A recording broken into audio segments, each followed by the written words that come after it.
All I'm in the P. Really? They heard you. Grand Rising. Yeah. Oh my god. Grand Rising, y'all. Hopefully everyone's doing well. Yeah, I swear Bones be beating me to the punch a lot. Y'all need to see that ain't cool. Y'all just need to stop that. I'm just saying. How's everyone doing this rising? Hope everyone is well. Great, lovely weekend. Feeling good. Yes.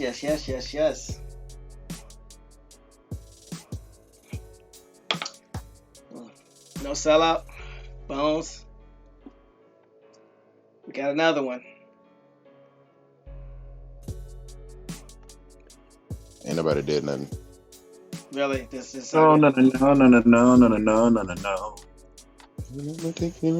killing with the no. Killing with the no. That should be his theme song from now on. I'm just saying. So, grand rising to everyone. I want to welcome the new subscribers, those that are listening and choose to take this information to help their family and their communities, and to the best chat ever. If y'all can hear us, put some ones in the chat so we know that y'all hear us, so that we know the message is getting through. All right, thank you. Good stuff. So let's go ahead with this. Well, we might as well call it a roll call now. Grand Rising Jay Susquehanna. Grand Rising Enrique. What it do? Grand Rising Kappa Chopper 803.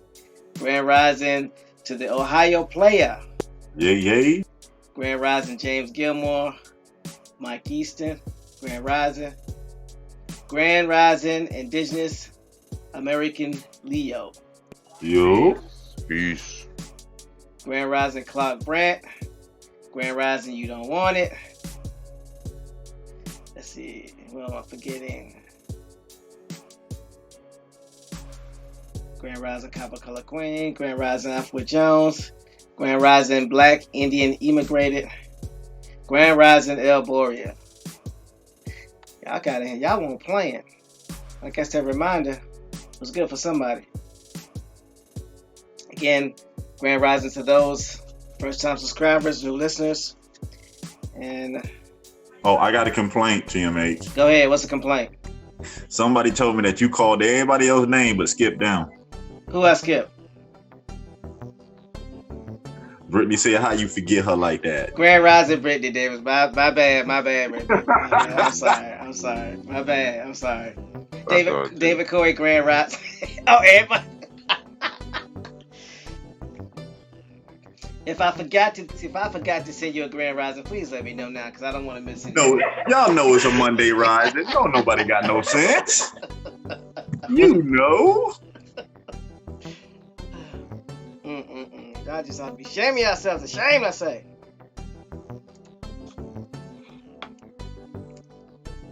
You talking about some Me Too since day one. Really, David? This is what we doing?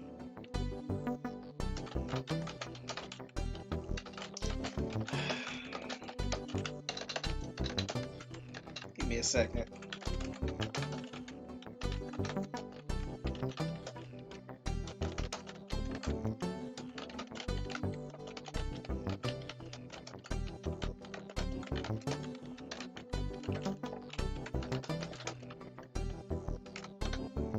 All right, let's go ahead and do this public service announcement, so then we can go ahead and get this information out to everyone. Hopefully you have your hard hats. For those of you who are on the forum, you'll know it. You'll be pretty privy to what we're going to be talking about, because the links were already in the forum from last night. So let's go ahead and get it in. This episode of Cab Grand Rising Show, wait, if France had tribes too, who are the Vikings? Was brought to you by Autochthonous Assembly, where the real work gets done. Autochthonous Assembly is a gathering of the minds that do the work. That is the etymology of autochthonous assembly. So who are we? For those of you, this is your first time listening. This information that I'm reading, I'm explaining, can be found on autochthonousassembly.com/about, which provides our mission statement and our core values. Autochthonous Assembly is a non-profit organization dedicated to raising up Indigenous Americans' voices by using genealogy, also known as family history or your family tree. It is a study of families and the tracing of their lineage and history. Genealogists use oral interviews, historical records, genetic analysis, and other records to obtain information about a family and to demonstrate kinship and pedigrees of its members. Our core values are the foundation of our company, which is essential to our success and serves as a lens through which we evaluate every business decision. Those core values are, but are not limited to, integrity, which is knowing and doing what is right; respect, treating others the way you want to be treated; responsibility, to embrace opportunities to contribute; and servant leadership, which is serving the common good. As an organization, Autochthonous Assembly, our goal is to help you do your genealogy, find out who you are, where you came from, and if you so choose, tie back into your tribe, whether it be your band, your clan, your tribe, or your confederation. Whether it's a house in Africa, or you may find out that you may have some ancestors that are either Huguenots or Dutch, Irish, or any one of those nationalities. Our goal is not to tell you who you are or who you are not. Our goal is to help you find out who you are, so no one can tell you who you are not. That's a double negative. Did that cancel each other out? Anyway, we're also here to help you to become financially independent and to prepare yourself to help your next 7 generations. And if you choose to use that information that we provide free of charge to help your community and your tribe, clan, or band, then that's great. We're here to help expose as we learn and grow together, because there are no master teachers on this panel. Only individuals learning and growing together with the help of the chat and those that watch the YouTube channel. So with that, I'm going to turn it over to the panel to see if I missed anything or see if anything needs to be added while I get the work site ready. Back to y'all. No problem. Caught everything. And just a reminder to the community, this week, Ain't Television will be sending out notifications and information out for anyone that's interested in creating media or content for a television station. So stay tuned. Them emails will be going out pretty soon, and as well with the radio station as well. All right, it's time to set the stage so we know where we at.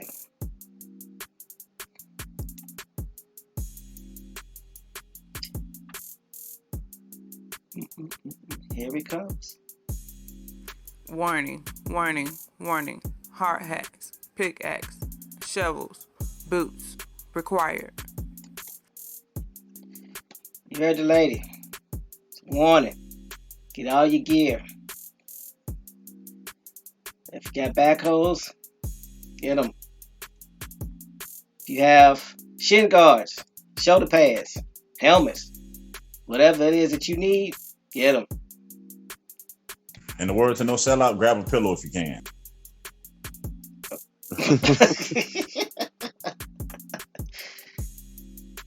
Yes. Soften the blow. Mm-hmm.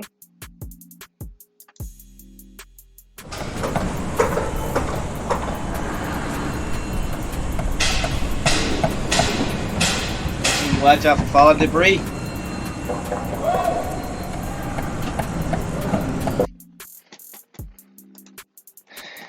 So,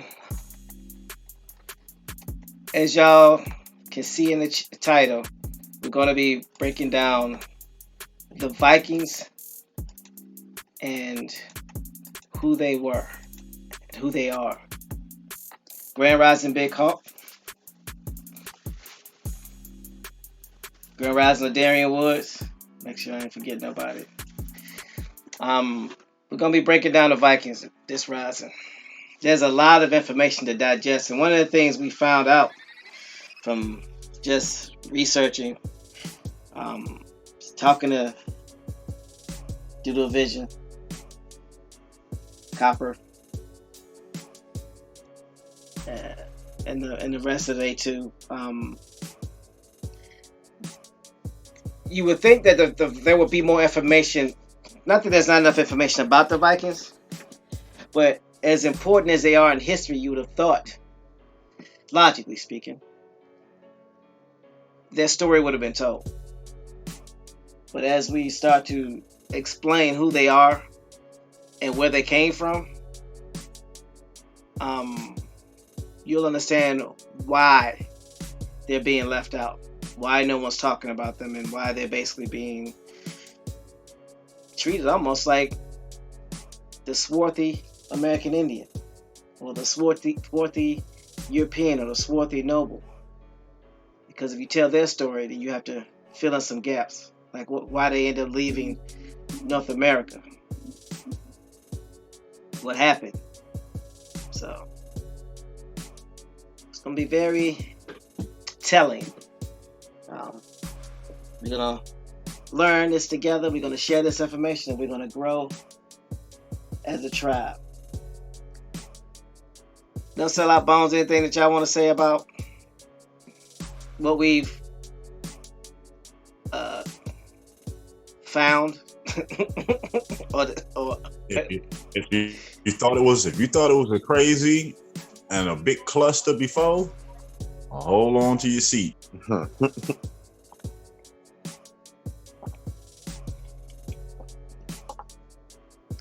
What about you, No Sellout?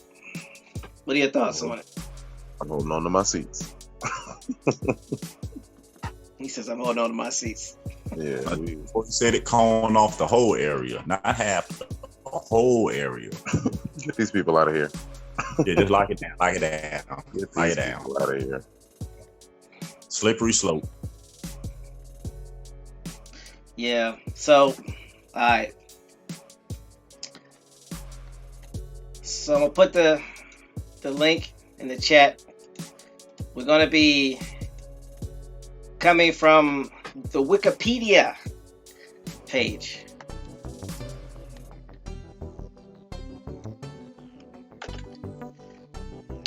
As you know, we put this link in there so everyone can actually do their research, look at it, follow it. If there's anything we miss or anything that's incorrect, or you have first-hand knowledge or first-hand information of why the information is incorrect, then yeah, please bring it to our attention, because we want to get it right. We don't care about being right. Jay Sasquana says, I would have brought this up a long time ago, but I thought people would think I was crazy. I told them that the Vikings was black. Hey Jay, you know we gonna do it. We don't got no problems. Yeah, that's all I gotta say about that. Well, Darian Wood said they can't hear us. If y'all can hear us out there in the chat, let's see some ones just to make sure. Checking the volume one more time. My check. See if it's on. 2212. Yeah, y'all able to hear us? I was about to. James Gilmore gave us a 1. Yep. All right. Yeah, we good on the audio. David Corey with the 214. Thank you, David Corey. Okay. Yeah. Yeah. Oh, okay. That works. Darian got us now. Okay. So, like we were saying about the Vikings, yeah, it can also be looked at from the standpoint. Lady J said it's distorted sometimes. I don't know if that's the stream or if it's buffering. It could be on YouTube side. We'll keep us posted on it. Let us know how it sounded. Because from what I can see, everything is fine on this end. But I'll definitely keep an eye on it. Thank y'all. One of the things that I want to bring to your attention is that if you look at the Vikings and how they're viewed, and then you look at the Moors and how they're viewed, you might be able to draw some conclusions from that as well. And I'm gonna leave that at that. So I put the link in the chat. Ooh. I put the link in the chat. So we're gonna leave that at that. We're gonna come back to it. I wanna know. Jay said that's the reason why he do what he do, because he said those facts make him feel alone sometimes. You ain't by yourself no more, Jay. You ain't by yourself. So we you know how we do. Our goal is just to get it right. So, and all this is just information that has been covered before, and it has been exposed to us before. So we're just trying to present it from our perspective and keep it as clear of narrative as possible and let the story tell itself. So with that being said, let's sell out. We are ready when you are.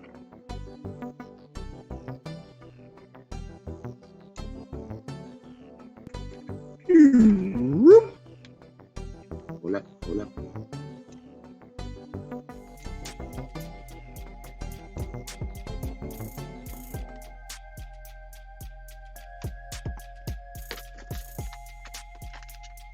You there? Let me check. Can I be heard? All right. We are on that link that TMH posted in the chat, if y'all can see it. Click. There you go. You're a little breaking up a little bit, Bunk. Yeah, you are breaking up. Switching right. Okay, we got you.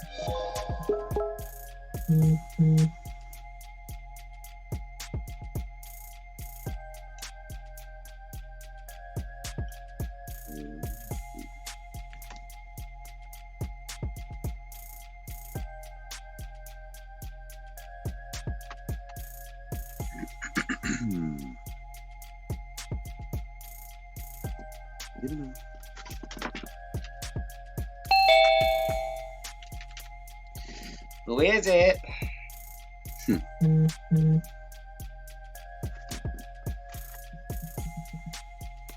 All right. No, I'm back. We hear you loud and clear. Yep. Mic check for Bones to the chat. David Corey says, y'all cut y'all mics off. We need doo-doo.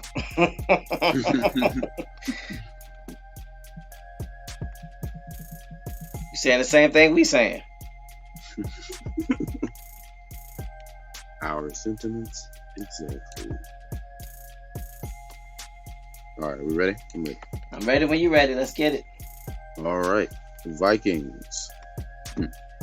Vikings were Norsemen, Germanic peoples who inhabited Scandinavia, including pagan Danish, Norwegian, and Swedish warriors, mainly speaking the Old Norse language, who, from the late 8th to the late 11th centuries, raided and traded from their northern European homelands across wide areas of Europe, and explored westwards to Iceland, Greenland, and Vinland. The term is also commonly extended in modern English and in other vernaculars to include the inhabitants of Norse home communities during what has become known as the Viking Age, 798 to 1066 AD. This period of Nordic military, mercantile, and demographic expansion constitutes an important element in the early medieval history of Scandinavia, Estonia, and the British Isles, France, Kievan Rus and Sicily. Stop, Well, please. I did pause. Yes, please stop.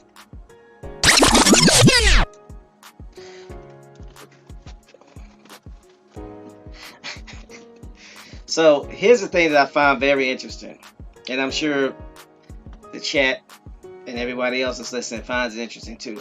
For these Vikings, who are very rarely, if ever, mentioned, they affected a lot of Europe, right? They are credited with being Scandinavian. And for those that are not aware of the areas of Scandinavia, we're talking Denmark, Finland, Norway, Sweden, and Iceland. So those individuals are supposed to have been from there, right? Not only that, but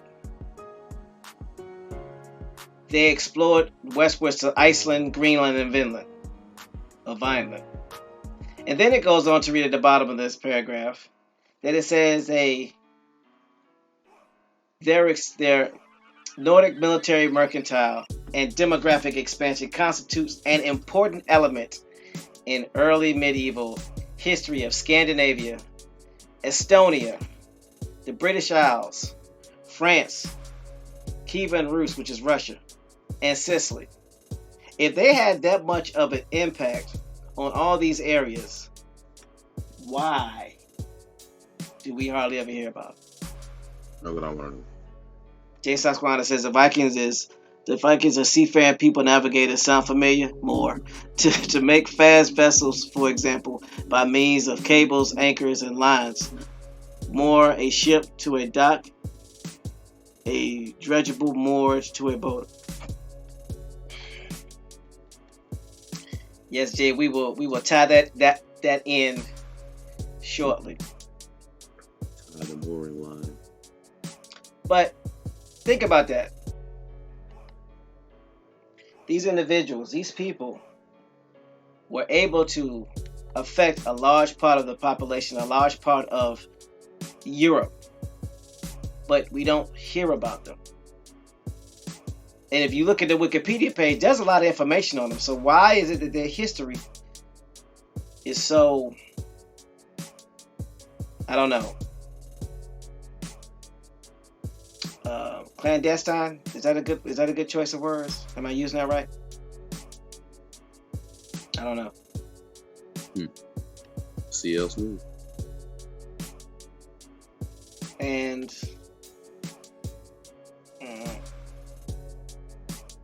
yeah, Mike Easton says that part of Europe is not that far from Massachusetts. Lady J says I read the first Vikings were black and the Celts were originally black people. Bingo, bango, bongo. What I'm gonna do is I also wanna, before you finish reading, let's go on with the next paragraph first, and then we'll show the map. So, all right. Could you please continue, sir? Yes, sir.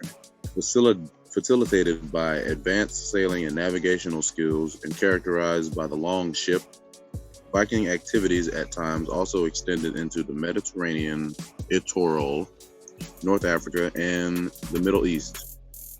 Following extended phases of primarily sea or river-borne exploration, expansion and settlement, Viking or Norse communities and governments were established in diverse areas of northwestern Europe, Belarus, Ukraine, and European Russia, the North Atlantic islands, and as far as the northeastern coast of North America. Stop. I was describing that period that I just Could you do me a favor and read from following extended phases, and read back to the part of North America. Thank you. Following extended phases of primarily sea or river-borne exploration, expansion and settlement.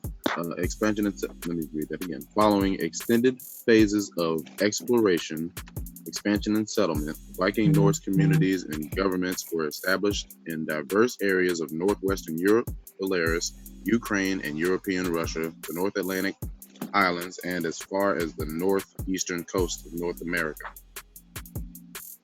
I said Massachusetts. Okay. Okay, so these are areas that there were Viking activities with their longships, right? So you talk about North Africa, Middle East, talks about Europe, Belarus, which is Russia, Ukraine, European Russia, North Atlantic Islands, as far as the northeastern coast of North America. Now, what's the one thing that we all seeing in common with these areas? Northern? Yep, northern. So how do you think that they traveled? When they traveled, how did they do so? Do you think they went across the Atlantic? Me? Oh no.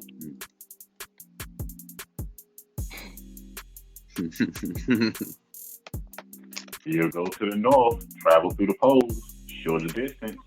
Mm-hmm. Come down from the north into the south. Exactly. So I'm gonna put a picture. Let me. Uh-oh. It just. I'll just post a whole link.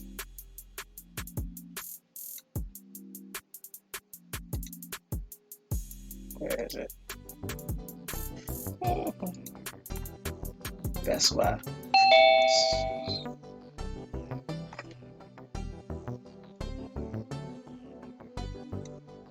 Grand Rising Copper. Grand Rising Copper Indio. Glad you made it. Grand Rising, brother.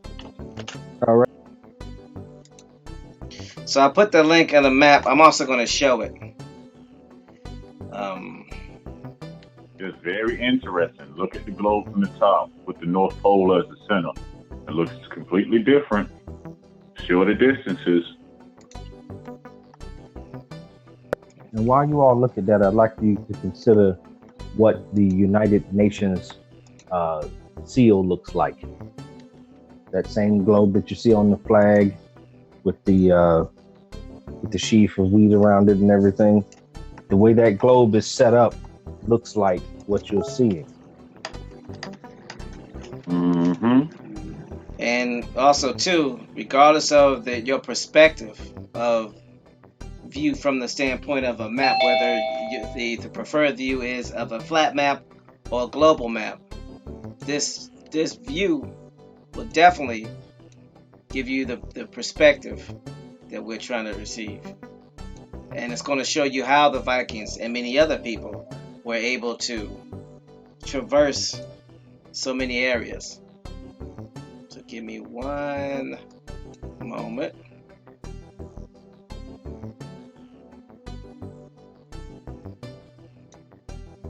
All right.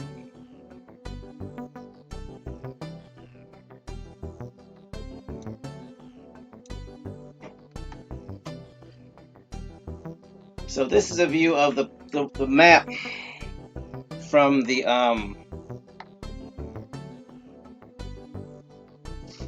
top, from the North Pole as the center. Right. See how close the land masses are now? Where you can't get to. Remember, the shortest point on a circle is the top and the bottom. That's the shortest two distances on any round object. You would go to the top to travel across, then come down. Shorter distance, more effective.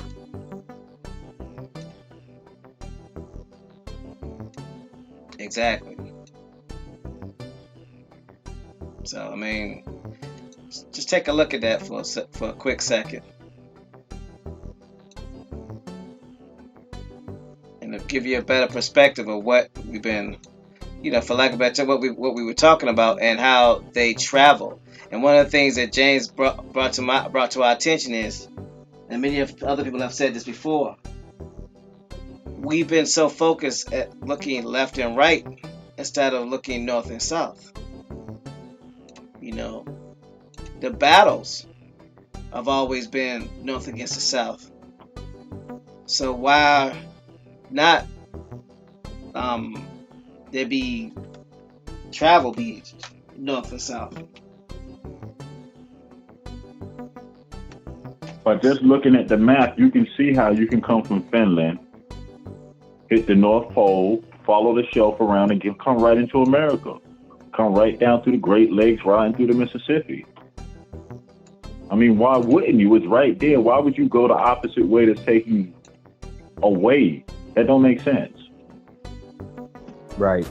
And I'll also point out, because of that projection of the globe, so to speak, that puts them in proximity to other places. And, you know, like has been mentioned here a little bit earlier, there was a lot of area that we now call Russia that was accessible, but also parts of Eastern Asia.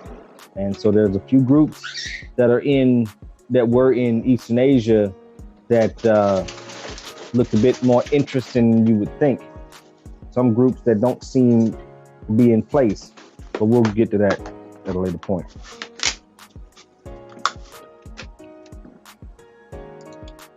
James Flame, Doodle Vision, aka Choctaw Jimmy, Grand Rising brother. We're glad you could make it. Now, you were the one that told me to look at the map from this perspective. Are you in a position where you can elaborate and give everybody who are like me, who are late to the party with this, some a little bit of clarity, so we can understand why we're looking at the map like this, and also two other things that it could potentially represent? Oh yes, sir. Grand Rising to everyone in the chat, those on the panel. This is James Flames, aka Doodle Vision, aka Choctaw Jimmy, aka Mr. Drummond. Different strokes for different folks. Hey, You talking about no fill out? Shout out to Bones and them. Yeah, it's I ain't do it. because if you notice, if you look at the Viking ships, and let me know if I cut out, because like I say, I'm in the sticks. But if you look at the Viking ships, they are the same cut of the Isa and the Egyptian vessels. They are slender vessels, and the Vikings stayed along the coast. They didn't venture off into the deep waters, into the sea. They went along the coast, which is why you'll find them always coming from the north, because it is so much easier to travel from the north. You're always going from one part of, one land mass to another. You know, you're not that far from Finland. You're not that far from Iceland. Iceland, you're not that far from Greenland. Greenland, you're not that far from what they call North America. And even most at the time consider Greenland as part of North America, because it's not its own continent, and it's We lost you, James. The last thing I heard. close proximity. Yeah, you're breaking up a little bit.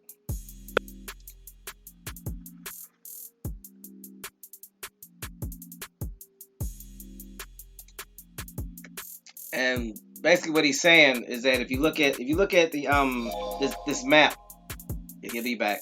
If you look at this map, and you look at it from the standpoint of how all the continents converge at the north, the Vikings could have went almost anywhere following the coastline.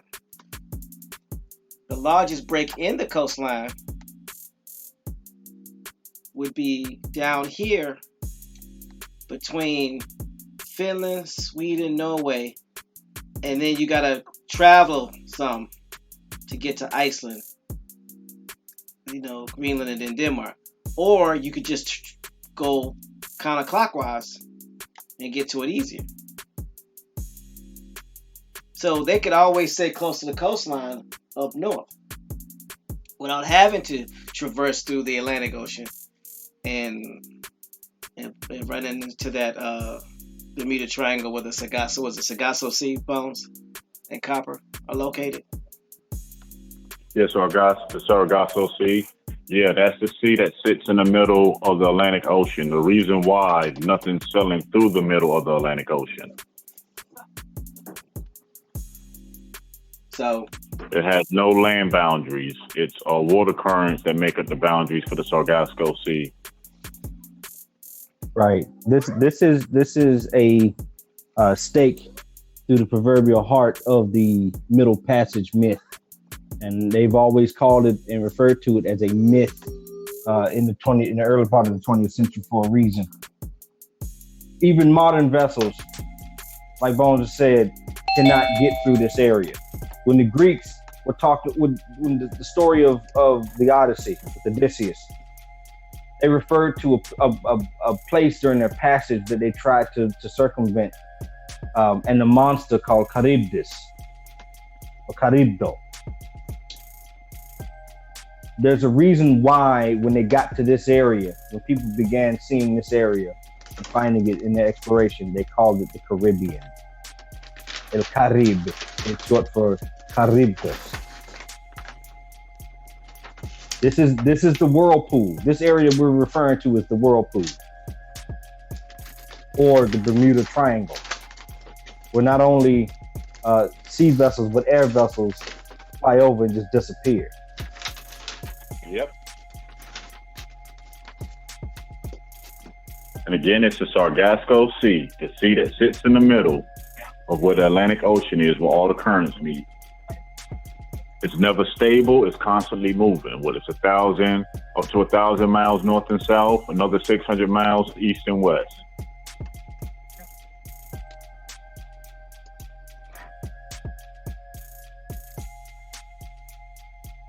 I apologize. I got cut off earlier. I don't know if you all heard me. I was talking and I realized, like, I heard, oh, you left the call. So. Yeah. The last thing that we heard, James, was that you was talking about the proximity of the continents and how close they were, and how the Vikings didn't go out to the middle of the ocean and go, long distance traveling. They stayed close to the coast. And that was the last thing we heard. So if you want to pick up from there, that'd be fine. Yeah, they stay along the coastal water, and so if you're doing any research on the Vikings, and we'll probably get to that a little bit later as to why you don't hear about the Vikings being the first technical Europeans being over here. You will start to see why in a little bit, but I wanted to go back to what Brother Copper and Brother Bones were talking about, that Bermuda Triangle. And see, I'm old enough to remember, I guess I'm telling my age now, when they used to try to fly planes like over there to see what was going on, and they would lose radio signal, their directional devices would cut out and everything, just trying to fly over that Bermuda Triangle. So I'm trying to figure out how all this transatlantic slave trade was going on at that time. And even when you study the Spaniards, when the Spaniards came over, you'll notice they came down the Mississippi. So something to think about. They didn't start out in Mesoamerica and South America and the Caribbean. They came down the Mississippi and then went out to the Caribbean. So obviously they knew something, or were taught something by someone that they knew what was going on. So as we can continue to dig a little deeper and find out what's going on, you'll see who's who. But those Vikings, again, they always stayed along the coastal water because they knew they needed fresh water and they needed food and needed a place to set up shop. So their ships are very thin, and so they can go through and squeeze in between those tight places. They were not big ships; they were very thin ships. So you look at the Viking ships. I also compare those to the Egyptian ships, and I know we have some that are pro Egypt on everything, but you'll find out again those Egyptians are not African. So who were these Egyptians? So kind of look into that, get some pictures of that. You'll see the Viking vessels. They're not large vessels at all. With that, I yield the mic. That's a profound point, Brother James, because I've gone to a lot of museums, both here in the United States and in other countries, and I can definitely say that there's a deliberate reason, and I thought it was mostly due to racism or some kind of messaging or whatever have you, but there's a deliberate reason for the Kemetic or Egyptian artifacts to be categorized separately from that of the rest of Africa. Egypt was a culturally different place even before contact with the Greeks than the rest of Africa, even in the south in Puanet, what's now Ethiopia and Eritrea. These people had contact with, and the Greeks talk about it. So did the Kemites themselves. They talk about having a connection to people in the west, where the sun sets, where the underworld is, where Heru loses his fight to set Typhon. They were talking about us, and the Greeks knew about this place as well, hence why they used the word Atlantis. Where does the word Atlantis comes from? Okay, in Anahuac, the word for water is Atl, A-T-L. It's spelled in English with A-T-L, but the sound is Atl. That is where you get the water people, or the Atlanteans, or the Issa, or the Aztecs. You got a bunch of different names, but they're talking about the same group of people, the seafaring people.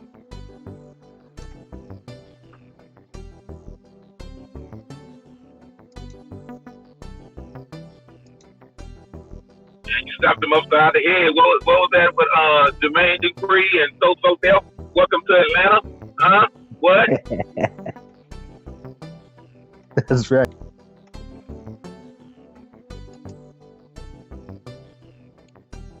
So hopefully this gives everyone a better perspective.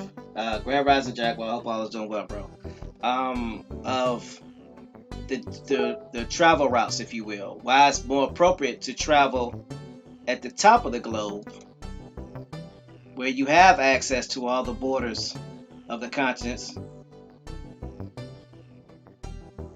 versus traveling through or the width of the globe, or the width of the map, or just the width period of the landmass, depending on which view you choose to see represented. At the end of the day, the shortest distance between 2 points is a straight line.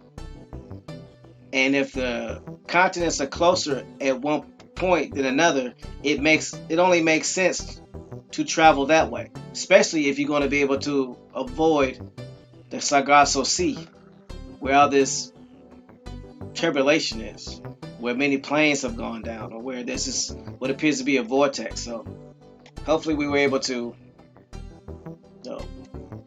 break another spell, if you will. So I'm going to go back to the slideshow.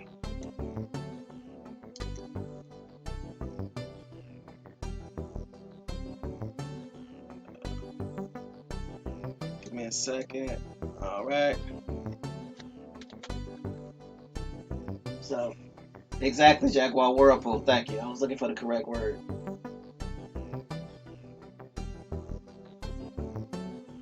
So, that's where we at. That's how the Vikings were able to get around. That's how they were able to do what they do. That's how they were able to move the way that they move.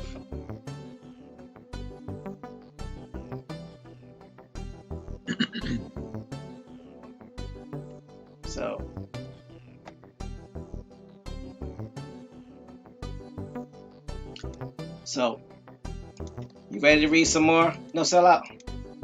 Yep. I'm going to reread that last sentence again so I can keep moving.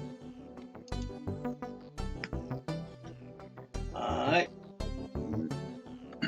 Following extended phases of exploration, expansion, and settlement, Viking or Norse communities and governments were established in diverse areas of northwestern Europe, Belarus, Ukraine, and European Russia, the North Atlantic islands, and as far as the northeastern coast of North America. This period of expansion witnessed the wider dissemination of Norse culture, while simultaneously introducing strong foreign cultural influence into Scandinavia itself, with profound development implications in both directions. Popular modern conceptions of the Vikings, the term frequently applied casually to the modern descendants and the inhabitants of modern Scandinavia, often strongly differ from the complex picture that emerges from archaeology and historical sources. A romanticized picture of Vikings as noble savages began to emerge in the 18th century. This developed and became widely propagated during the 19th century Viking revival. Perceived views of the Vikings as alternatively violent, piratical heathens, or as intrepid adventurers owe much to conflicting varieties of the modern Viking myth that had taken shape by the early 20th century.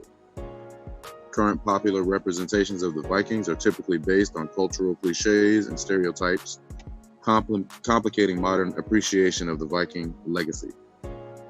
These representations are not always accurate. For example, there is no evidence that they wore horned helmets, a costuming element that first appeared in Wagnerian opera.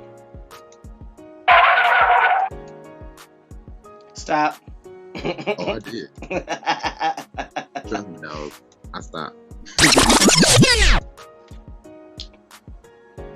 For those that are listening, because I know that Jaguar says that we're buffering, and I know Copper Color Queen says we're looping. On my end, everything seems fine. Do me a favor and hit refresh on your screen. That might stop the buffering. We'll pause for the refresh. Yeah, we're anticipating that might be on YouTube's end. Yeah, everybody, if you're having issues, go ahead and close out and come back in. We'll give it a sec or two. Shut it down. Okay, so Lady J says sounds good to me. So I guess it might depend on wherever you are located. So Possibly, yeah. So just keep us posted. We don't want nobody to miss this information.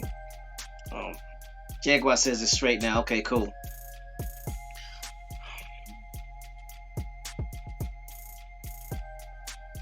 All right, cool.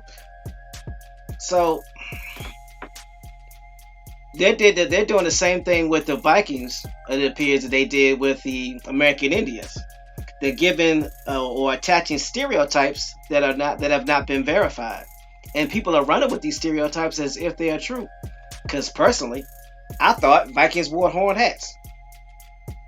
Even the football team has an icon of a horned hat, and their mascot has a horned helmet.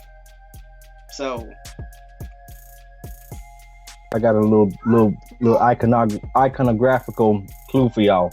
Go ahead, boss. With that said, teammate, compare the way the horns look on the Viking logo, the Minnesota Viking logo, to in the recent film Thor Ragnarok, the helmet that Thor was wearing.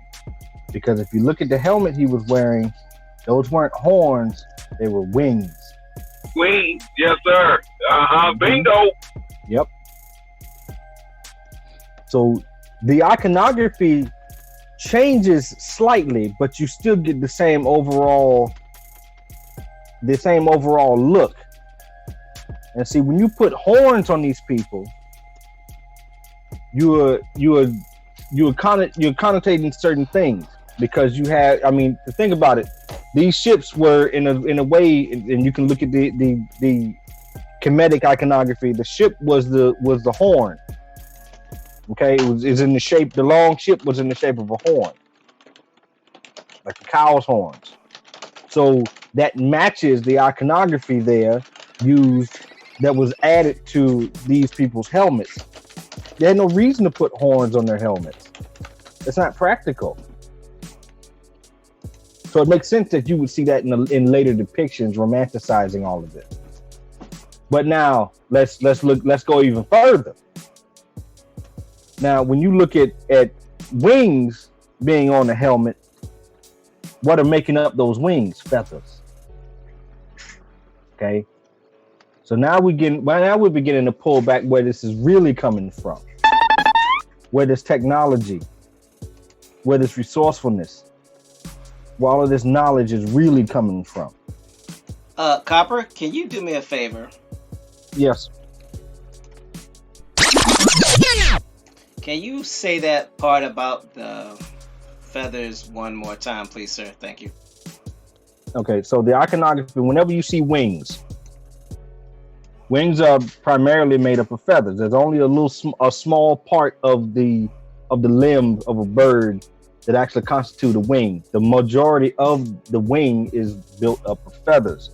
So if you look at the Minnesota Vikings logo, you replace that horn, that white horn, with white feathers that make up a wing, you start to see something a little closer to home. So you can see how the iconography, the things that people saw on the people that got the technology and in the large part the genetics from here, they would change it, change those feathers into wings and change those wings into horns. So now you can't tell the difference. You look at various cultures, the Kemites, the Greeks, Romans, you see birds with outstretched wings or feathers. Look at Ma'at, for instance.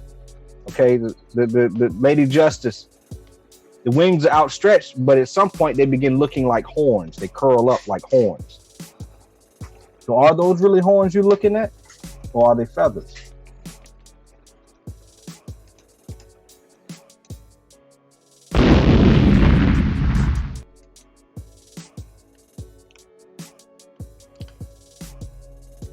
Thank you for that, sir. That was a major bomb, sir. That was a major bomb. Appreciate you. And My pleasure. Looking at the chat, and the Ohio player says Hermes, aka Thoth, Atlantis. You got it. Big Cock says that pop culture perception is king. Lady J says, man, history is all messed up. Shaking my head. Yeah, from what the Ohio player was just saying, think about that. Hermes, the winged messenger, follows closely Jehuti or Telti. So let's look at these words. Teotihuacan. What is this place? What is this city? City of Teoti. The wise one, the trickster, the giver of your language, your writings. Flighty and wise. Hermeticism. So we can see where all of this knowledge is coming from. We can see why the Kemites and the Elanes, the Greeks, looked to the west and saw that as the origin of their people. All roads are coming back home. All directions are pointing here.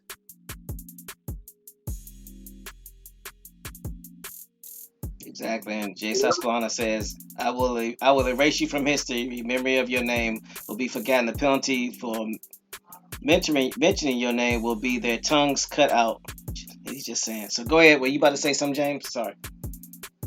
No, I just gonna take the baton there what Brother Copper was saying, and I definitely appreciate you dropping those golden nuggets for those that aren't ready.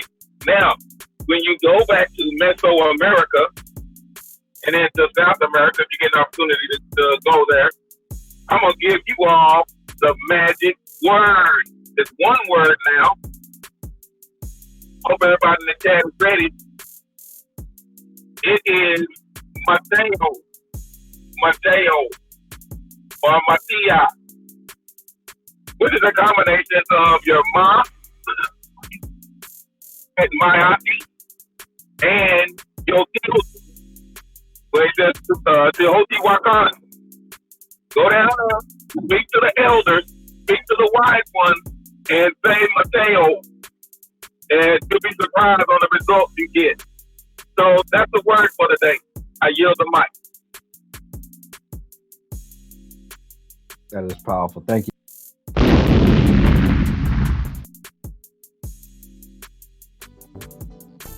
We told you it was going to get explosive. We told you you was going to have to wear your hard hats. Hopefully everybody have them on. Hopefully you're not getting hurt by falling debris. Keep that head on a swivel. We're just getting started with this.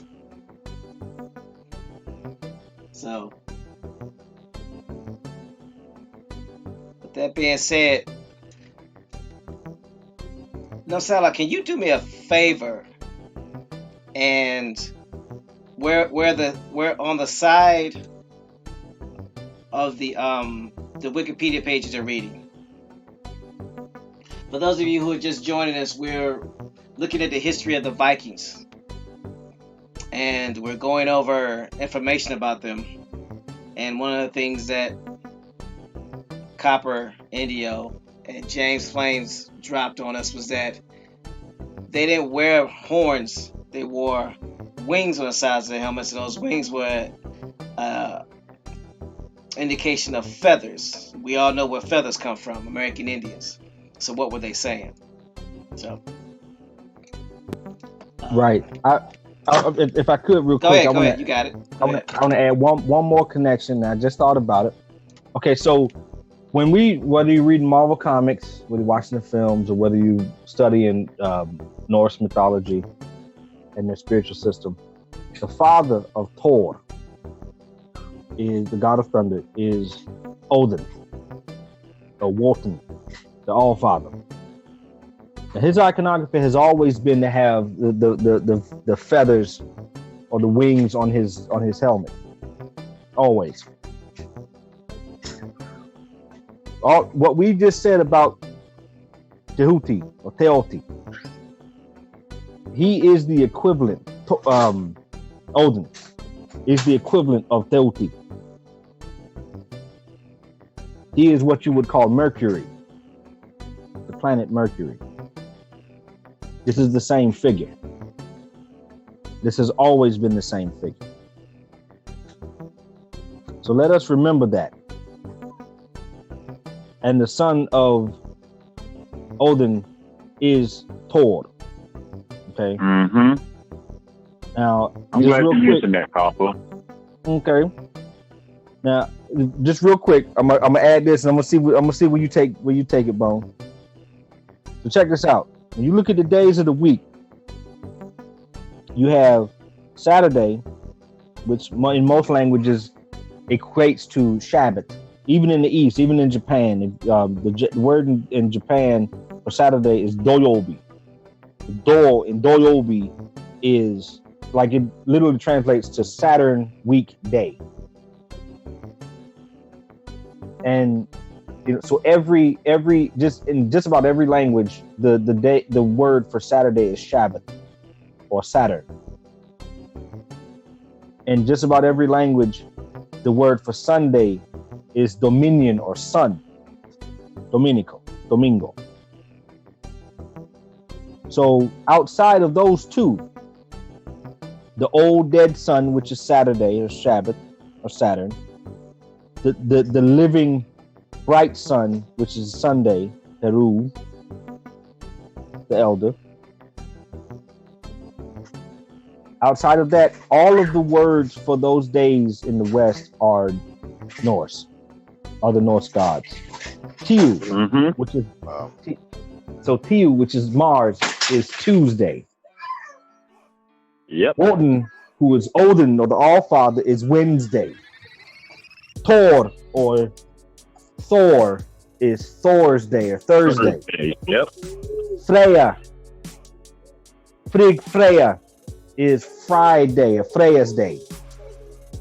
The Vikings rule the week outside I'm of. glad you said that. Mm-hmm.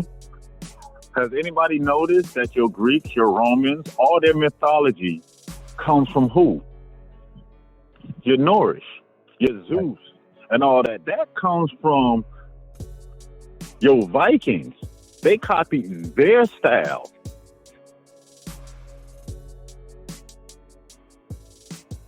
The thunder iconography for Zeus, Jupiter, Eupater, is that of Thor.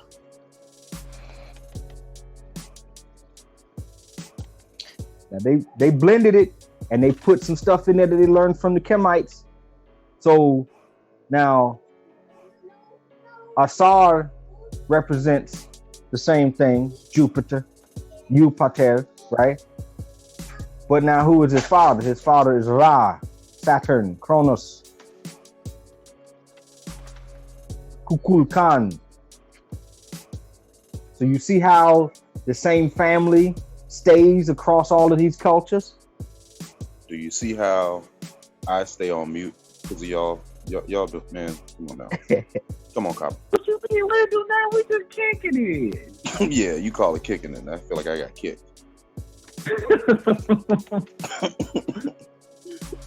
But in a good way, though. That was my It all 2 cents. ties in, though. Swift kick. Everything has a source. Everything has a source.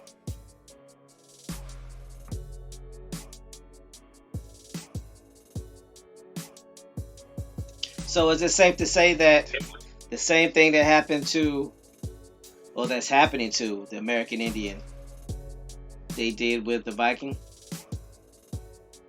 Took on their ideologies, their religion, incorporated into their way of life, and just basically ease them on out of history.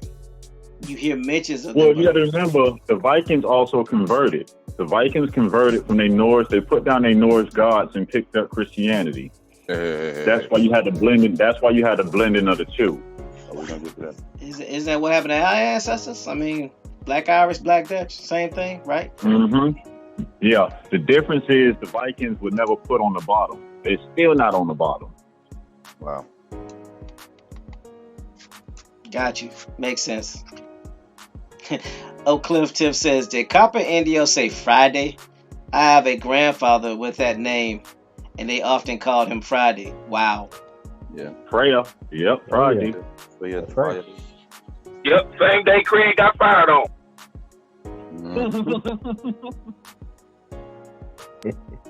And I know you ain't go out I like think it that. was his day off. Ain't that something? Now you'll look at Thor a little bit differently. Mm-hmm. People hear the story, but gotta remember, Thor's supposed to be a god. Mm-hmm. But you running throwing your money out to this Marvel movie. Jay Susquehanna says, in American gods, the god of all the gods is Wednesday. Later in the show, he reveals himself as Odin. That's true. Maybe. Yep. Read Right. that out loud. American god.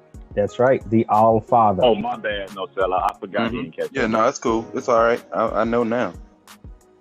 Update!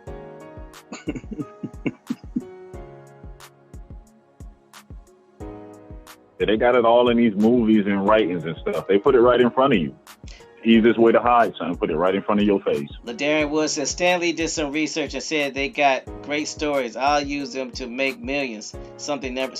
You got to realize Stan Lee and his partner, they were Jewish. Who are the Jews? Or who are the Jews? You are the Hughes.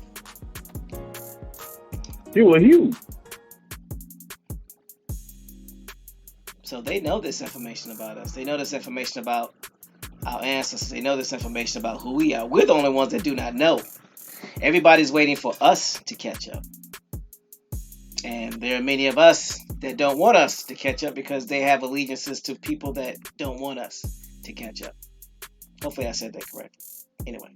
Oh, y'all, don't worry. They got him. They got a new Black Panther dropping out February so they can hit him up again. Exactly. Oh, and guess who his enemy is? That Prince of the Deep. Atlantean. Uh-huh. Yep, he's fighting Namor. Stop playing. Yeah. Listen, you couldn't make this stuff up. The details and historical information that they put in these movies and the symbolism that they showing you. Okay, the African done came and killed an African American. Now he's finna go kill the sea people. Well, golly.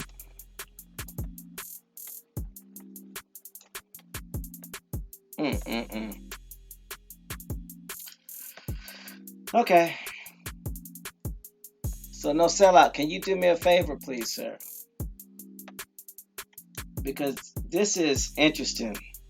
Under where it says Scandinavia on the side, because I talked about the contemporary countries of Scandinavia, where we're Denmark, Finland, Norway, Sweden, and Iceland. There is a part that talks about history, right? You see it? Nope. Yes. So, for those of you who are familiar with Wikipedia basically breaks down certain countries or certain places based off of their historical context and where they're placed and where they're found in history. So, don't sell out. Could you do me a favor and read from where history starts and where geography begins? And all these things, this is where these Scandinavians, aka these Vikings, are found in history. So, if you would please. Yes. All right. History. They are found in prehistory, Stone Age, Bronze Age, Iron Age, Norsemen, Old Norse, Migration Period, Viking Age, Viking art, mythology, Christianization, history of Denmark, history of Norway, history of Sweden, Finland, Kalmar Union, Great Northern War, Denmark, Norway, Sweden, Norway, Monetary Union, Defense Union, Nordic Council. Okay. So we are aware about the Norsemen area because that's what we're talking about now, the Norsemen area, right? Because that's where they're starting from 800 to 1300 BC. But before the Norsemen area, you have the Iron Age, the Bronze Age, the Stone Age, and prehistory. Prehistory. So I'm gonna click on prehistory just to see what they say about the prehistory of these individuals. Meaning these are so-called Neanderthals? Oops. Spoiler alert again. Gosh, guys. It's only been 5 minutes. It says the Scandinavian peninsula became ice-free from around the end of the last ice age. The Nordic Stone Age begins at that time with the Upper Paleolithic Armansburg culture giving way to the Mesolithic hunter-gatherers. By the 7th millennium BC, Mangel-Mosian culture, 7500 through 6000 BC, Kongamos culture, 6000 to 5200 BC, Ertebol culture, 5300 through 3950 BC. The Neolithic stage is marked by Funnelbecker culture, 4000 to 2700 BC, followed by the Pitted Ware culture, 3200 to 2300 BC. Around 2800 BC, metal was introduced in Scandinavia in cord ware culture. Let me stop right there. It says It was metal introduced. Somebody bought it, yeah. Mm-hmm. Corded ware culture. What is the corded ware culture? That would be considered. I wonder who that was. That'll be your Bronze Age. Go ahead, James. What you got, bro? James, who's that? I just said old James is home now. Yeah. Go ahead.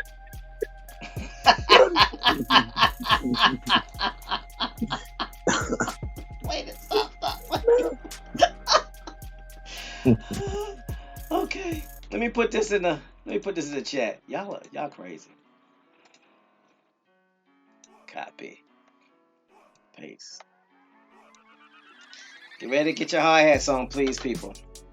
The coded ware the coded ware culture.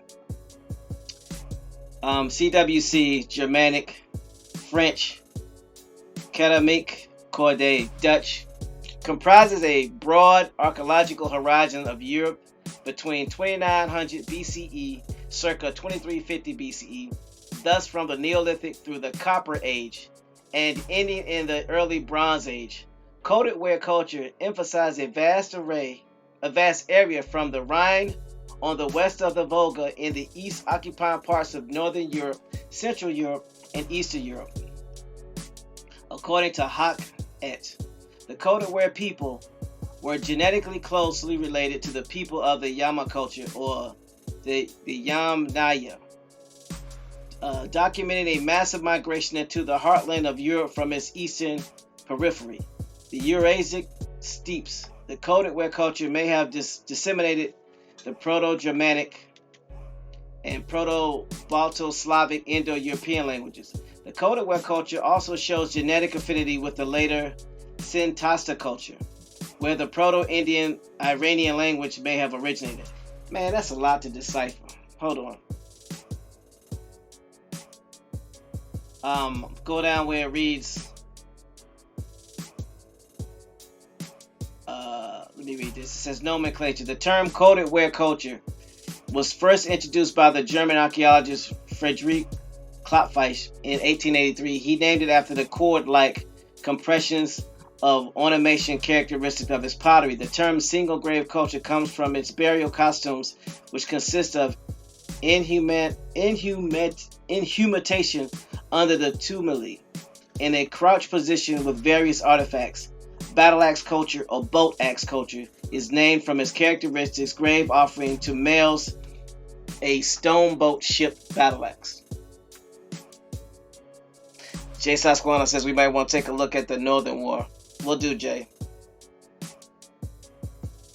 Coated ware encompassed the most conventional Northern Europe from the Rhine on the west of the Volga in the east, including most of modern-day Germany, the Netherlands, Denmark, Poland, Lithuania, Latvia, Estonia, Belarus, Czech Republic, Austria, Hungary, Slovakia, Switzerland, northwest Romania, northern Ukraine, and the European part of Russia, as well as coastal Norway and the southern portions of Sweden and Finland. Now, doesn't it seem like the same areas where they said the Vikings were? Also notes that archaeology noted that coated ware was not a unified culture. Right, as coated ware groups inhabited a vast geographical area from the Rhine to Volga, seem to have regionally specified substances, strategies, and economies.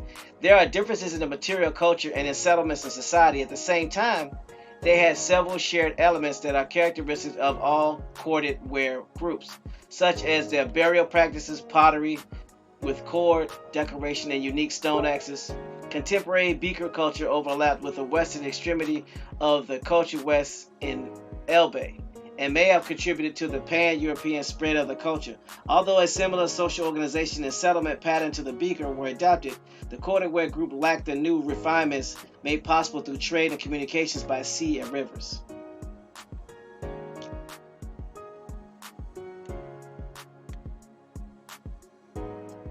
What am I missing, James, that you need me to read?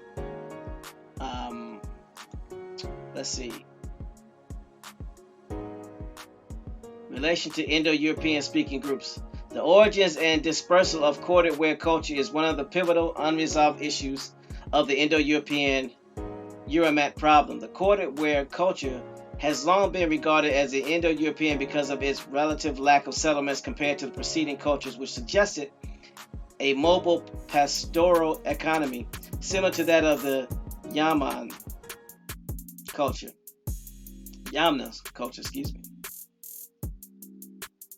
And the Yamna who? Yamna culture.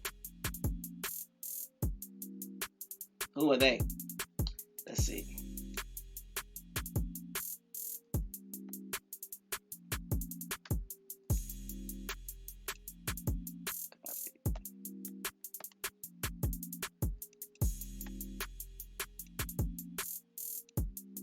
Darian Wood says, "Will Vikings be considered Moors?" Yes, Darian, they are in some instances considered Moors, and we'll tie that in shortly. Says the Yamnaya culture is also known as the Yamna culture, pit grave culture, or Oche grave culture. Also, late Copper Age to early Bronze Age archaeological culture of the region between the southern Bug, Dniester, and Ural rivers. The Potnik Steppe, dating to 3300 through 2600 BCE. The name derives from the characteristical burial traditions. Is a Russian adjective that means related to pits, yama, and these people used to bury their dead in tumulus, kargans, containing a simple pit chapter. The people of the Yamanya culture were likely the result of the genetic admixture between the descendants of Eastern European hunter-gatherers and the people related to the hunter-gatherers from the Caucasus. Their material culture was very similar to the Afansvuevo culture. they are also closely connected to later final Neolithic cultures, which spread throughout Europe and Central Asia, especially with corded ware people and the bell beaker culture, as well as the people of the Sintasta, Andronovo, and Srubanya cultures. In these groups, several aspects of the Yamanya culture are present. Genetic studies have also indicated that these populations derive large parts of their ancestry from the steppes. The Yamanya culture is identified with the Proto-Indo-Europeans and is the strongest candidate for the Urimat, original homeland of the Proto-Indo-European language. So then it goes on to talk about the Yamanya culture originated in Don Volga area and is dated 3300 to 2600 BC. An early regional stage of Yamanya is labeled the Mikhailovaka culture. It was preceded by the Middle Volga-based Kavlainsk culture and the Don-based Repin culture, 3950 through 3300 BC. And late pottery from these two cultures can barely be distinguished from early Yamanya pottery. Earlier continuity from the Neolithic but largely hunter-gatherers Samara culture and influences from the more agriculture Dnieper, Donetsk too are apparent. According to Anthony, the early Yamanya horizon spread quickly across the Pontic, Caspian steppes between circa 3400 and 3200 BC. The spread of the Yamanya horizon was the material expression of the spread of the late Proto-Indo-European across the Pontic, Caspian steppes. The Yamanya horizon is the visible archaeological expression of the social adjustment to the high mobility, the invention of the political infrastructure to manage larger herds from mobile homes based in the steppes. According to Pavel Dolukovnov, the emergence of the Pitgraves culture represents social development of various local Bronze Age cultures, representing an expression of social stratification and the emergence of chiefdom-type nomadic social structures, which in turn intensified inter-group contacts between essentially heterogeneous social groups. In the Western Range, it was succeeded by the Katabam culture, 2800 through 2200 BC. In the East by the Poltavaka culture, 2700 to 2100 BC, and the Middle Volga. These two cultures were followed by the Shrubanya culture, 18th through 12th century BC. So, James, what does this all mean?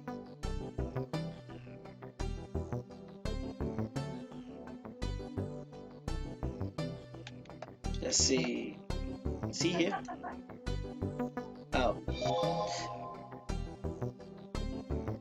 He went out and came back in. I forgot to let him back in because I was reading.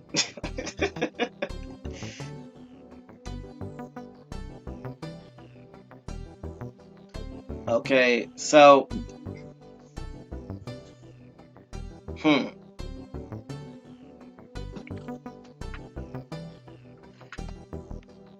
now one thing I know that James always talks about is when you start talking about the Bronze Age and the Golden Age, that's where the Isa introduced these metals to the Vikings.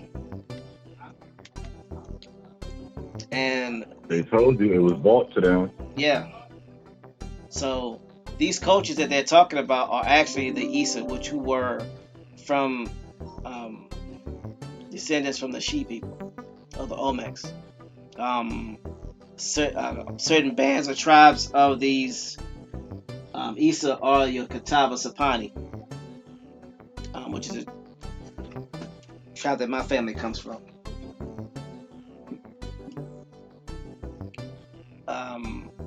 So when James comes back, he'll probably be able to break that down a little bit more. But at the end of the day, what it boils down to is the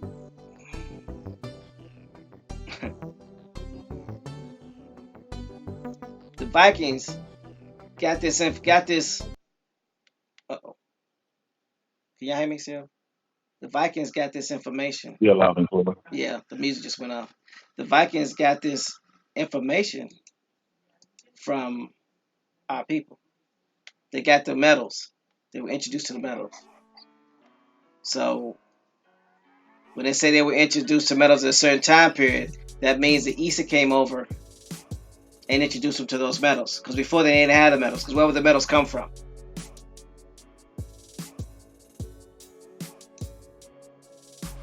What was we reading that at? Hold on.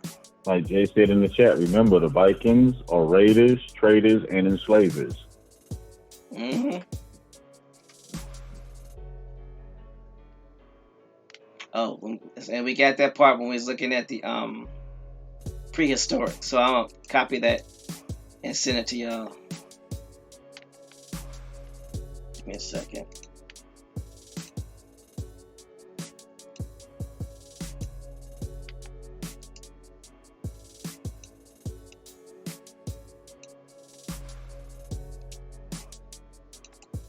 I'm posting that back in the chat where it talks about they were introduced. They settled all in the Ohio area, mainly like Minnesota, mainly all up there in the north. They got a whole lot of constructions up there still to this day. Yeah, Jay, you're absolutely right. They the clans actually fought each other. Grand Rise and Trab app. Hope all is well. See?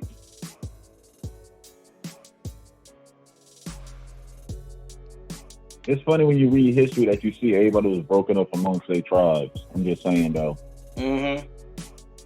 But it makes it hard to keep track of who they are if you break them up as tribes, because that's why the title is French had tribes too, and some of their tribes were who?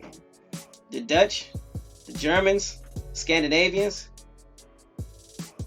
Mm-hmm. Those were their clans, those were their bands, those were their people. So they're the same people. After the Swiss. Yep.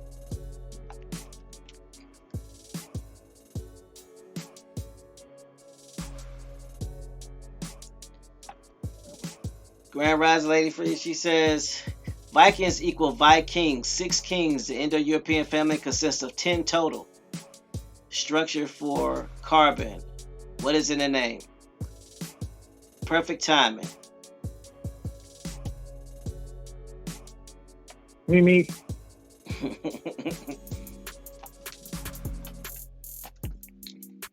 So, come on, man. So I'm gonna read the rest of this part about the prehistoric. James, when you get a chance, come on back, bro. I was reading, so I wasn't able to let you in. My bad.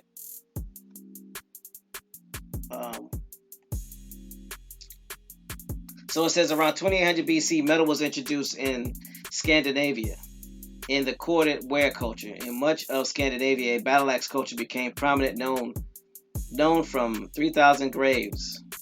Known from some 3,000 graves. The period 2500 to 500 BC also left many visible remains to modern times. Most notably, the many thousand rock carvings, petroglyphs, in western Sweden at the Tanumshid, and in Norway at Alta. A more advanced culture came with the Nordic Bronze Age. It was followed by the Iron Age in 4th century BC.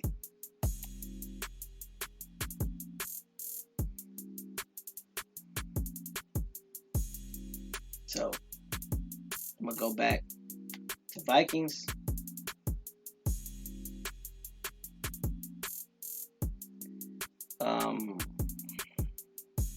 So let's move down.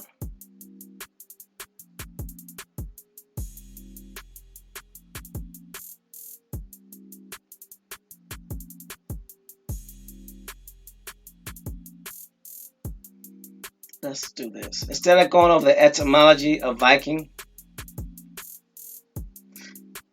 can you go down to other names? Because this is going to touch on what Jay Saspano was talking about and what some of the others were asking about as far as the Moors and the Vikings being similar people. Similar. So yeah, just start with other names. All right. And I'm gonna be stopping you soon, so just get ready. All right. Lord.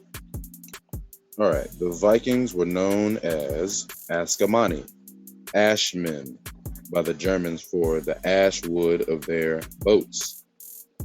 Dubgale and Fingale, dark and fair foreigners by the Irish. Loch Lennox, or Lake. Yeah, let me.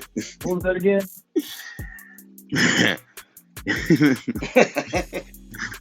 Remember this conversation from last night. It's a nickname of mine. Okay, let me start from the top.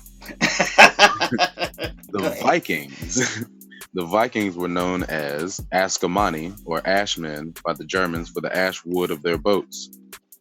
Dubgale and Fingale, or dark and fair foreigners, by the Irish. Stop. By who? By who? By the Irish. And what are those two words and what do they mean? Dubgale and Fingale, dark and fair foreigners. Those prefixes sound a little familiar. Okay, so Dublin, Vinland. So dub means dark and fin means fair, right? Yeah, it sounds like it. It says Dubgale and Fingale, and it says dark and fair foreigners by the Irish. So let's go on and look for Dubgale and Fingale so we can confirm, because we don't want to be assuming.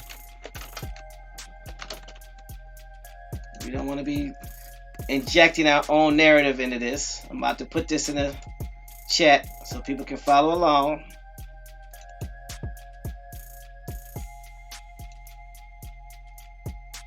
All right, I'll go ahead and read this. Dubgale and Fingale, or Dubgenty and Fingenty, are Middle Irish terms used to denote different rival groups of Vikings in Ireland and Britain. And this is what Jay Susquehanna was alluding to about the different fractures warring. Literally, Dub/Fingale, which is a separation, is translated as dark and fair foreigners, or black and white foreigners. And similarly, Dub/Fingenty as dark black for dub and fair white for fin, heathens, because genty is a derivative of Gentiles. It says similar terms are found in Welsh chronicles, probably derived from the Gaelic usage. The first known use of these terms in the chronicles is from 851, when it is noted that the Dub Gaul arrived in Slinch, Dublin, and made a great slaughter of the Fingal. So the Dub Gaul arrived in Clant, Dublin, and made a great slaughter of the Fingal. So what are they saying? The Dark skins was killing off the light skins. It says the terms appear with various spellings in entries in Irish annals from the 9th and 10th century, and are used and interpreted in later historiography. There have been different interpretations of the terms. Traditionally, historians have speculated whether these distinctions refer to physical features such as skin or hair color, weaponry, or outfits.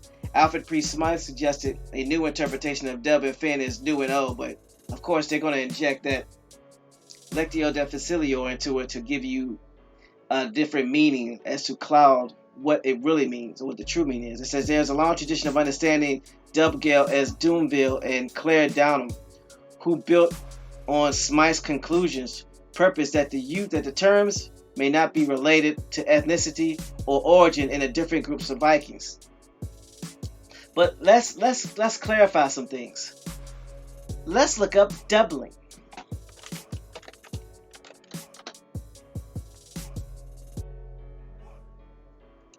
And the reason why we're looking up doubling because I want another word. I want another definition or meaning. So Dublin is the capital and largest city of Ireland, situated on the bay of the coast of the east coast at the mouth of the river Liffey. It lies within the province of Leinster. It is bordered on the south by the Dublin Mountains and part of the Wicklow Mountains range. It was an urban area population of 1,173,179, while the population of Dublin region as of 2016 was 1,347,000. So going down here to the etymology. And what does it say about the etymology of the word Dublin? The name Dublin comes from the Irish word Dublin, early classical Irish, Dublind, from dub, meaning black, dark, and lind, pool, referring to the dark tidal pool. This tidal pool was located where the river Poddle entered the Liffey, on the site of the castle gardens near the Dublin Castle. In modern Irish, the name is Dublin, and the Irish rhymes from County Dublin, show that the Dublin in Leinster Irish was pronounced Dulin. The original pronunciation is preserved in the names for the city in other languages such as Old English, Deflin, Old Norse, Dyflin, modern Icelandic, Dyfin, the modern Max, Devlin, also the Welsh, Dulin. Other localities in Ireland also bear the name Dublin, variously anglicized as Devlin. So, based off of this etymology of the name Dublin, dub means black or dark. So how are they going to sit there and say that it's questionable that when you talk about the dark and fair heathens or dark and fair foreigners that you're not denoting skin color? You know? So these Vikings came in various shades and they were worn. So you had the Vikings battling each other. The Dub Gales versus the Finn Gales. Dark foreigners, fair foreigners. Then you have Dublin and Finland. Now when I looked up Finland, it did everything. It tried everything except for talk about what Finn means. What the original word of Finn, they give you 2 Wikipedia pages. But at the end of the day, Finn means fair. Because it takes you back to the Samis.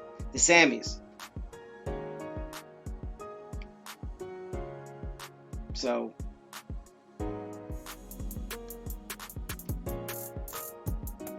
Jason Spana says, Look at that class system. Look at that class system. Exactly. Jason Spana says, Moors, Vikings, same thing.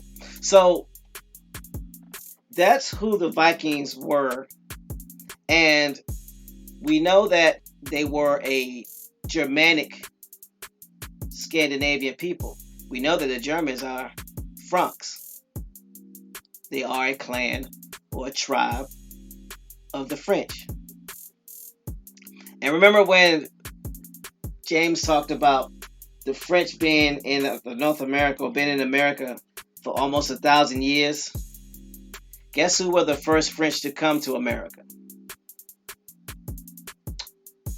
The Vikings.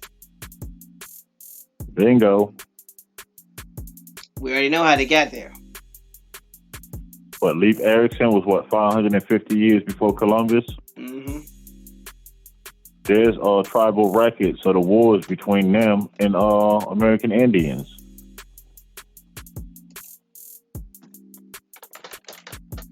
Let's see.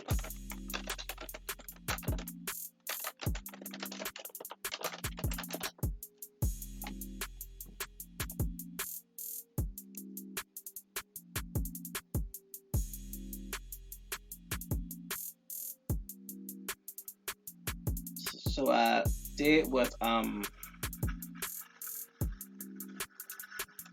Jay Saspana says and looked up Northern Wars.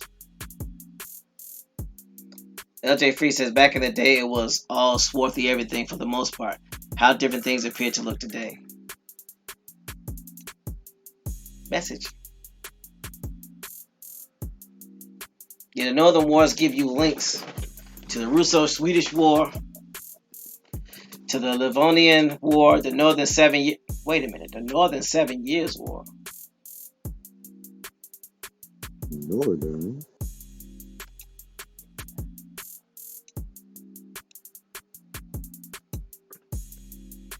Let me read this.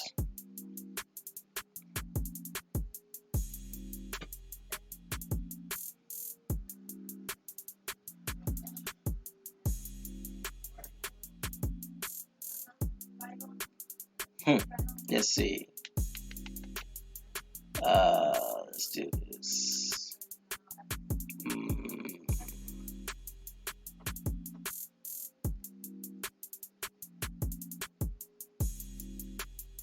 I'm trying to see where all this fits.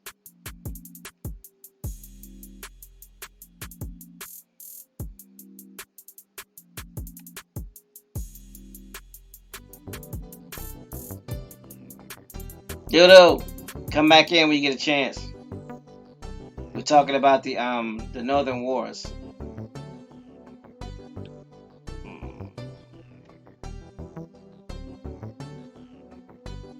I have to go back and look this up because I'm trying to see where it ties in. I'm sure it does. I just I'm not able to find it as fast as I would like without interrupting the show.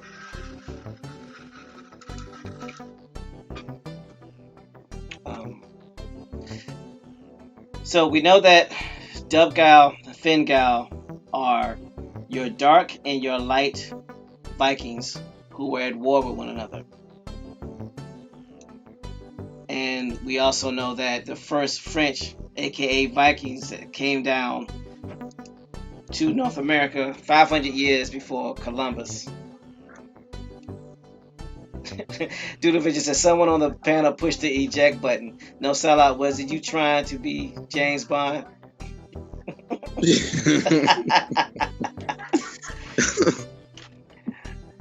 Ain't nobody doing nothing. Nah, Doodle. I think what happened was when you came back in, I didn't, because you go into a waiting room, and because I was reading, I wasn't paying attention, and because you was in the waiting room for so long, it probably kicked you out. So that was my fault. So you can come back in. I promise I'll be paying attention this time. Let's see. What am I looking for? Dang it, I forgot just that quick.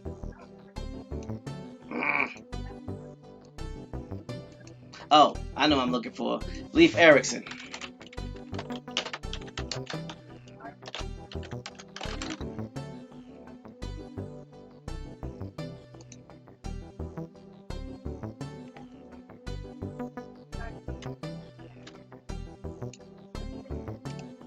Copy.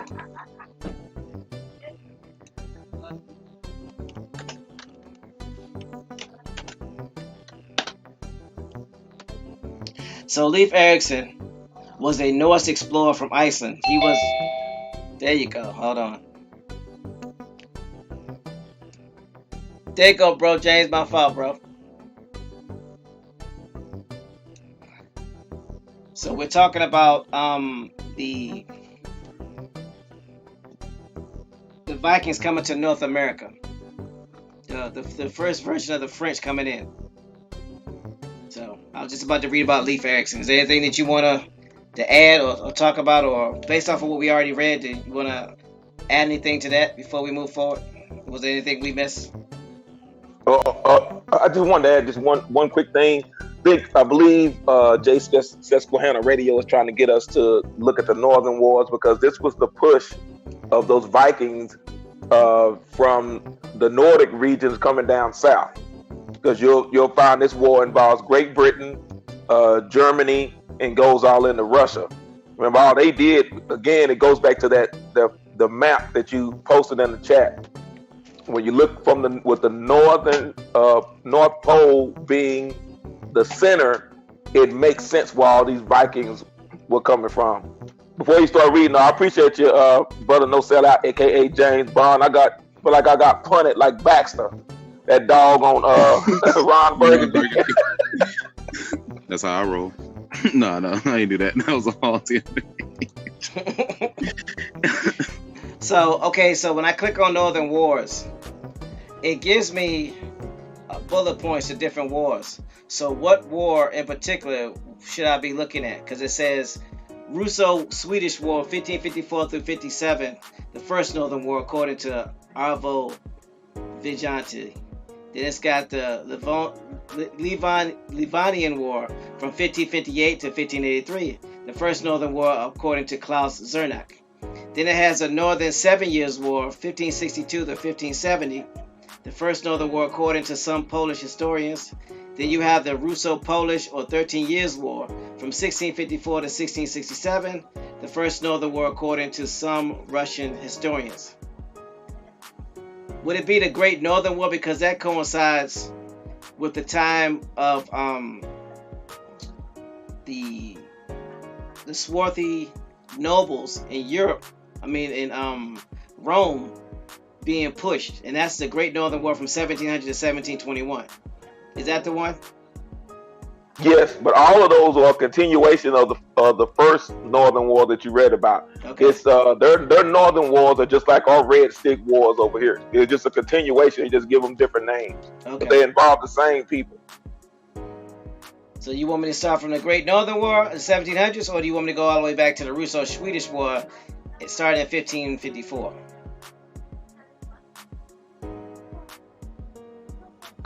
That's totally up to Jay Susquehanna. Like I say, I'm gonna look in the chat. I don't know if he had responded to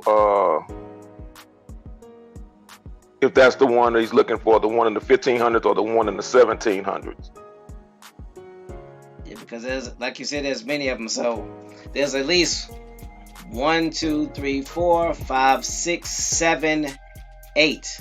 And like I said, the first one is the Russo or Russian-Swedish War from 1554 to 1557. And then you have the last war, which is the Great Northern War from 1700 to 1721.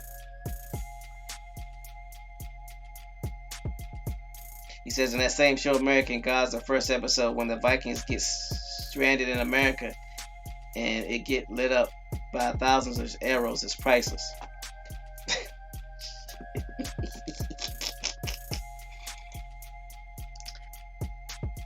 So what I'll do is I'll start with the Great Northern War, 1700 through 1721. And if I need to make a correction, I'm sure Jay or someone will correct it.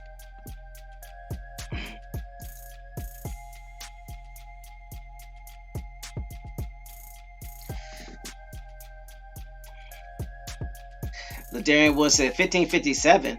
Wasn't there a plague going on at the same time as well? So they had time to fight wars and sickness and kidnap people in slavery. Man, somebody lying.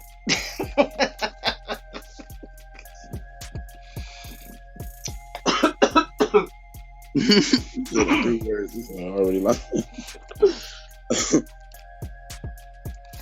I know, right? So, excuse me.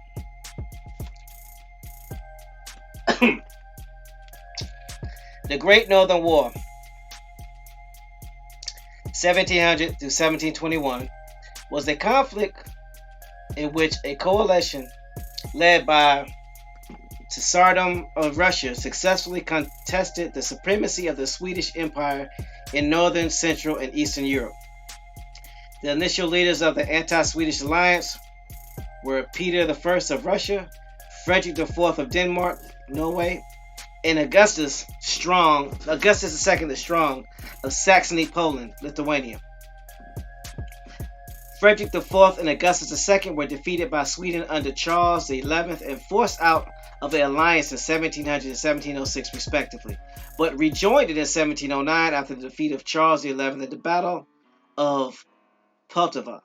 George I of Great Britain and of Brunswick-Luneburg, Hanover, joined the coalition in 1714 for Hanover and in 1717 for Britain, and Frederick William I of Brandenburg, Prussia, joined in 1715.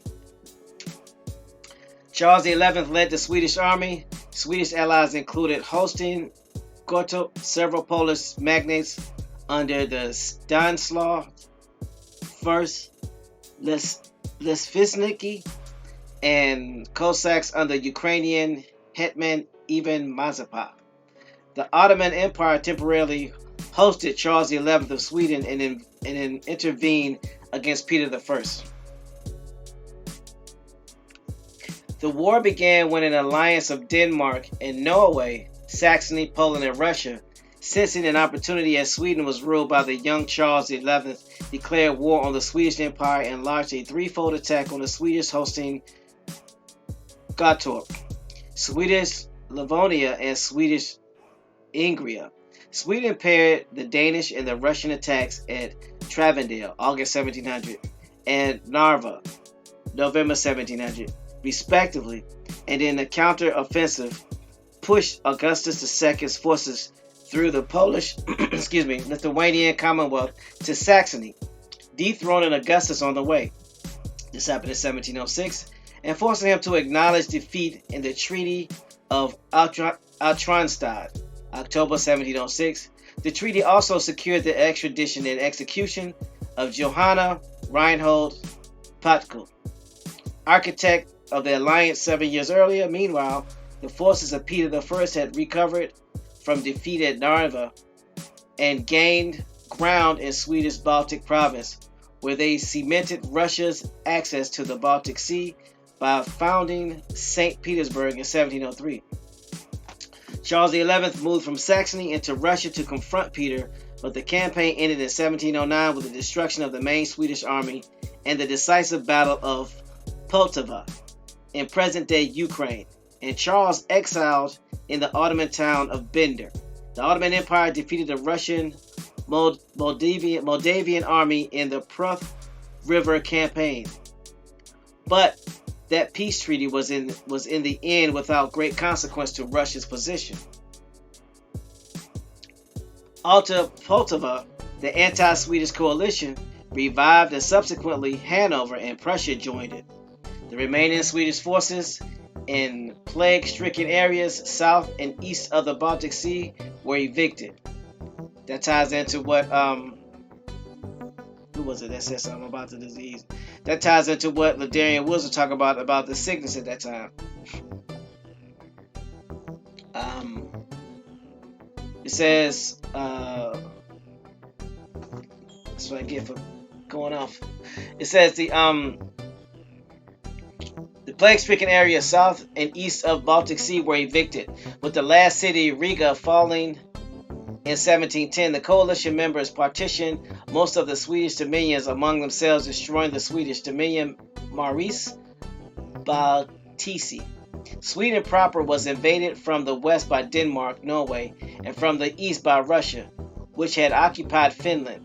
By 1714, Sweden defeated the Danish invaders at the Battle of Hausenborg. Charles XI opened up Norwegian front, but was killed in Fredrikstad in 1718. Then it goes on to say, hold on. It goes on to say the war ended with the defeat of Sweden, leaving Russia as a new dominant power in Baltic region and as a new major force in European politics. The Western powers, Great Britain and France, became caught up in the separate war of the Spanish Succession, 1702 to 1715, which broke out over the Bourbon, Philip, and Anjou's succession to the Spanish throne, and the possible joining of France and Spain. The formal conclusion of the Great Northern War came with the Swedish, Hanoverian, and Swedish-Prussian treaties of Stockholm in 1719, and Dano-Swedish Treaty of Fredericksburg, 1720, and the Russian-Swedish Treaty of Nystad, 1721. By these treaties, Sweden ceded her exemption from the Sound dues and lost the Baltic province and the southern part of Swedish Pomerania.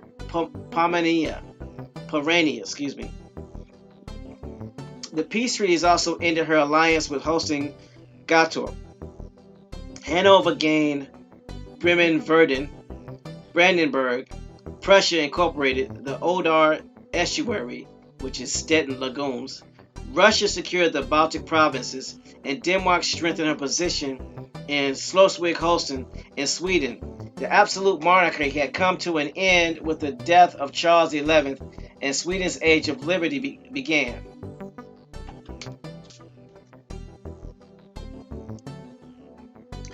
So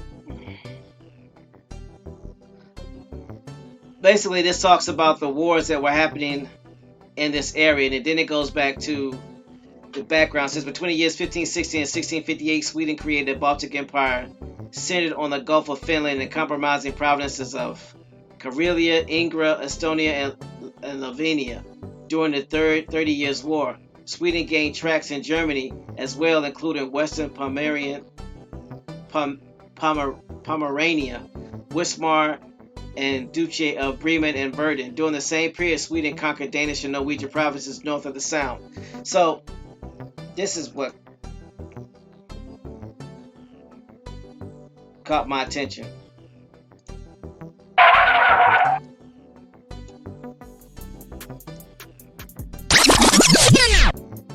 It says that between 1560 and 1658, Sweden created a Baltic Empire centered on the Gulf of Finland and comprising the province of Karelia, Ingria, Estonia, Livonia during the 30 Years' War. That 30 Years' War was when they was doing all that ethnic cleansing.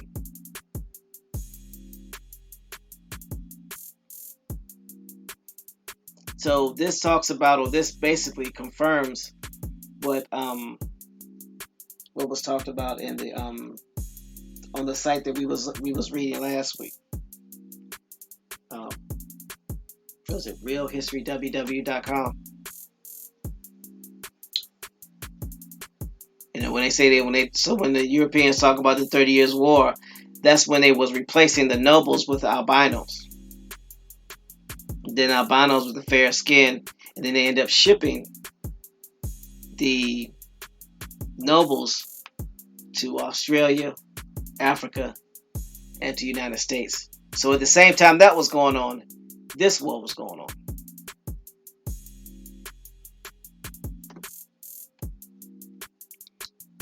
And it's basically talking about the albinos, or the Vikings, for lack of a better term, being pushed into the Caucasus Mountains and then being pushed into France. Is that what I'm supposed to be getting out of this, James? Jay? Somebody? Anybody? Bueller? I can't speak for Brother Jay Susquehanna Radio, but I would say exactly. Now we have a better picture as to what Napoleon was trying to do a century later, and then what Hitler was trying to do a century after that. He was trying to reunite the Nordic Empire, aka your Deutsch, aka your Dutch, aka your wood shoe wearing Dutch. That is why Waterloo, Napoleon went into Russia, because what was now known as Russia was a part of that empire. All they were doing was trying to reunite.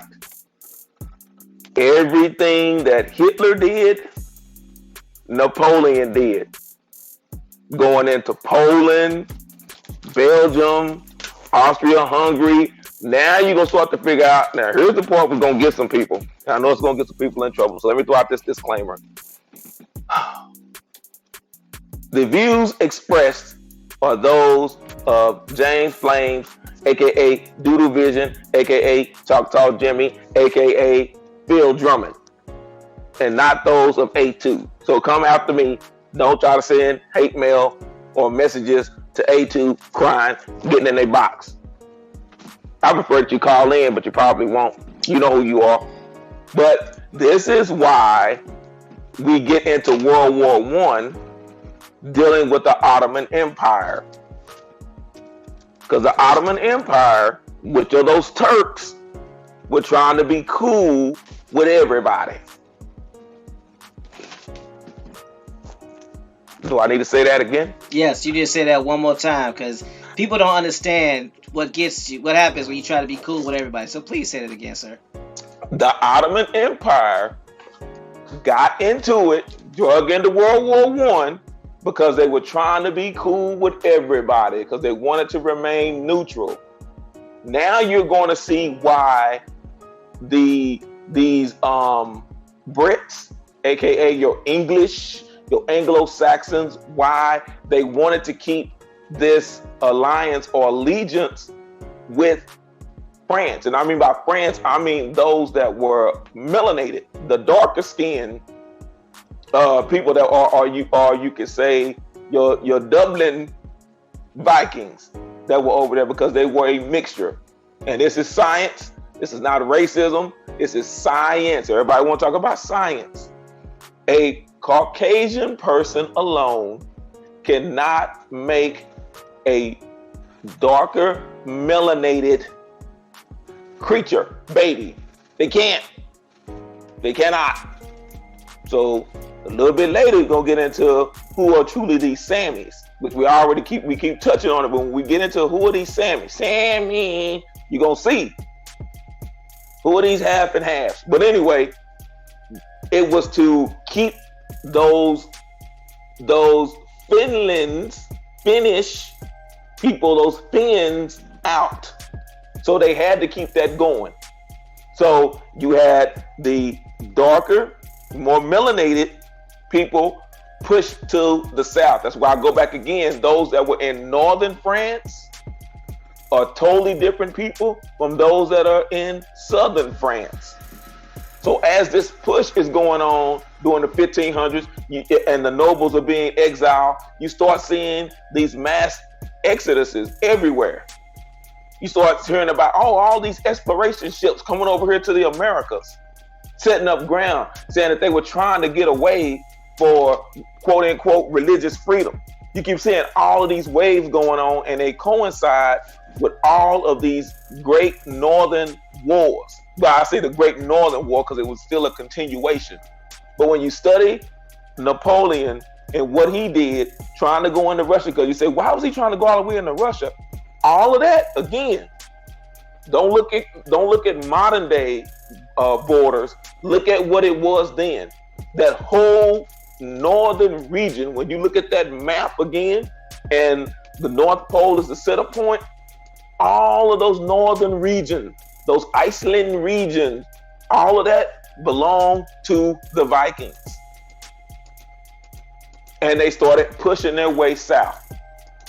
But it was about keeping the alliance, the allegiance to stay strong enough to stop these Vikings, because they couldn't stop them.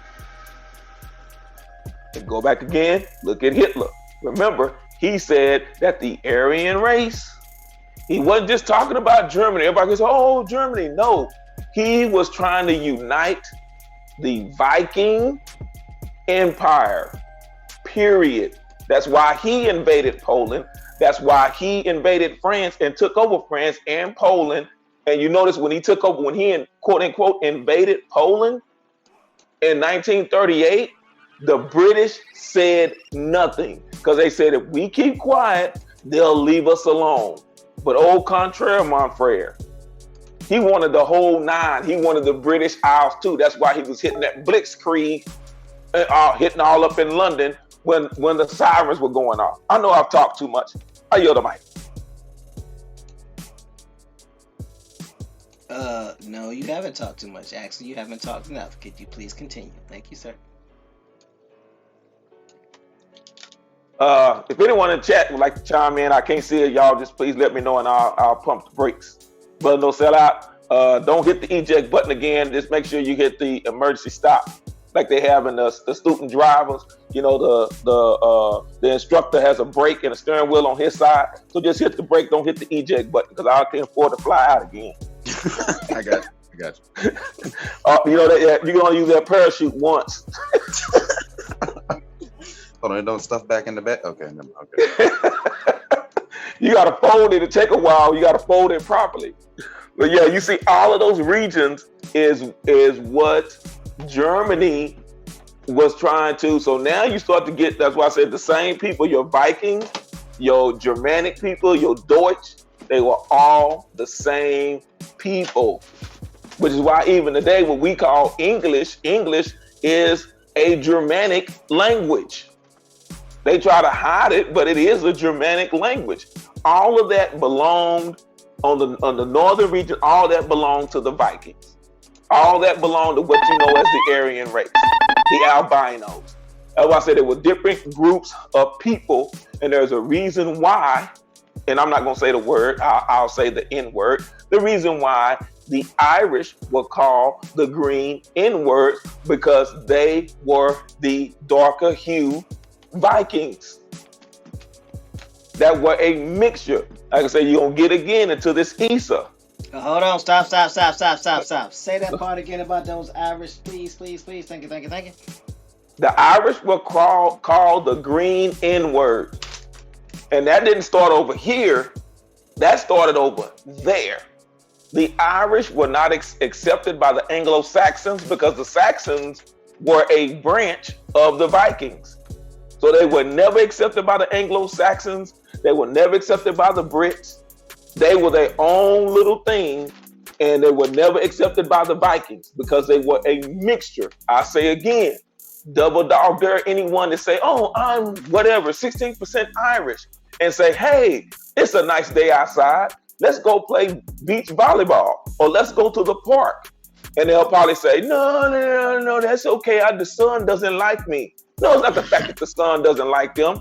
They don't want to break out and get more melanated than what they are. Because again, watch anyone with freckles. When they're out in the sun, all of you start seeing the dots. Then all of a sudden, those dots start to fill out. And then it takes over their whole body. And now they are walking around with a brownish, reddish look with red hair. And they don't like that look. They look like the leprechaun, like on the movie, The Leprechaun. Remember, he wasn't fair skinned. He had darker skin. Had his nice little sideburns going on. Like he was one of the Isley brothers in the 1970s. You're going to find out who these people are. They know who they are. They came over here and started classifying themselves as white. But they all didn't get along. Don't let the smooth taste fool you. They were warring over there. And they decided to come over here and said, it's too many of us over here, so let's unite. Let's put our differences aside and we can take over this new land, which is the old land. Those that have been listening for a while, you know where we're going. But you know where I'm going. Like I said, I'm going to yield the mic because I know I've talked too much. That old new word.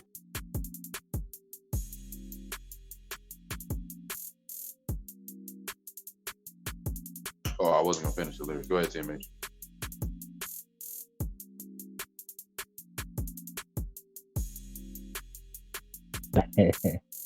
I apologize. I had to duck out for a minute, but I wanted to say this, kind of taken from what Brother James just said, and y'all can stop me if you've already treaded over this. Like I said, I had to dip out for a while and didn't catch a portion of it. But the Gaelic people, the Irish, the Scots, and so forth. Now, there's different parts and there are different areas and different lands that these people were in that they do not connect with these people.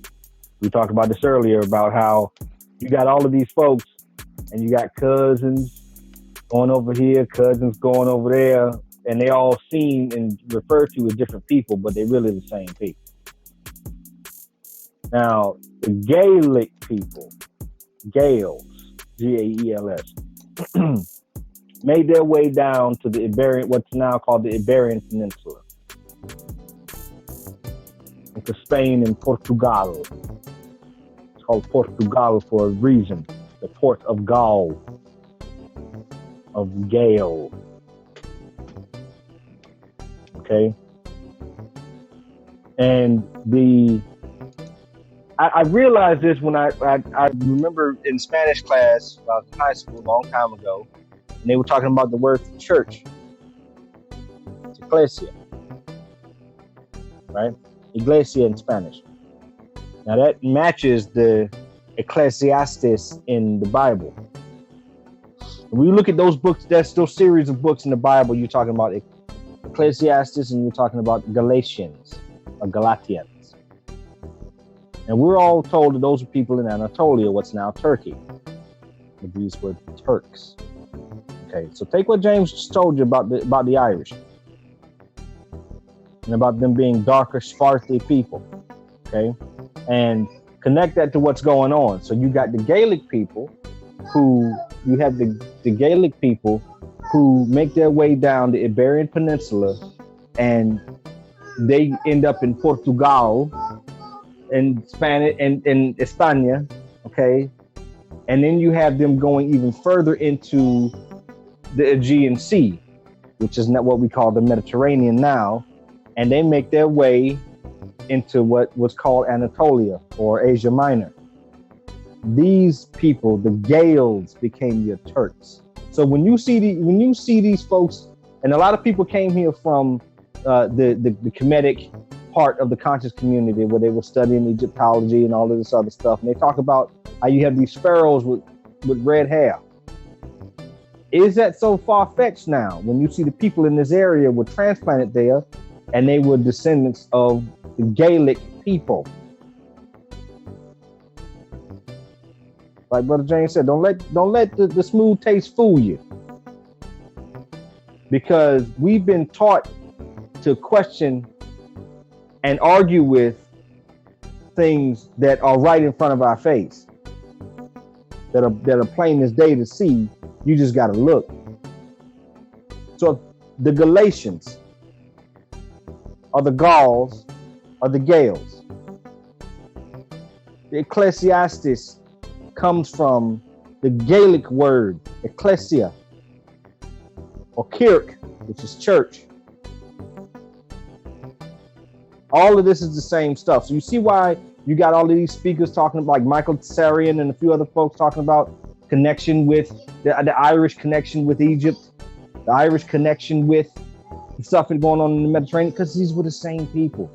When they give you the story of the Phoenicians, these are all a collection of stories that they're talking about, which is why they never, ever place the Phoenicians to a specific area. They just talk about a group of settlements, because these are all areas that all of these people explored and settled and traveled through and traded through. So now, if you look at what James was talking about, is it really that far-fetched that in order to feed the guinea fowl that they were trading during the Roman Empire, that they were feeding it with Turkish corn because they thought they got it from the Turks, right? Fast forward, about 500 years or so. No, that's about 1,000 years, I'm sorry. Fast forward about 1,000 years, you have people in Virginia, North Carolina, South Carolina, were mixed blood people, okay, so lighter than the indigenous people. They may have freckles, they may have other features, but they're referred to as Turks. Why is this? The same Turks that were in Anatolia, the same Turks that we attribute to Ecclesiastes and the Galatians. I'm sorry, I don't mean to take up a whole bunch of time, but I wanted to make that point because there's a connection here, and we're drawing the same connection on a bunch of different levels. I'll yield the mic.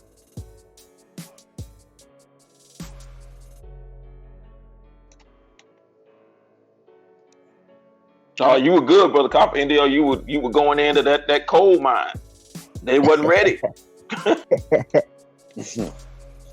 And don't ever feel that you gotta apologize for making the connection, because that's what we're here for. We do this together. So yeah, if you got a point, make the point.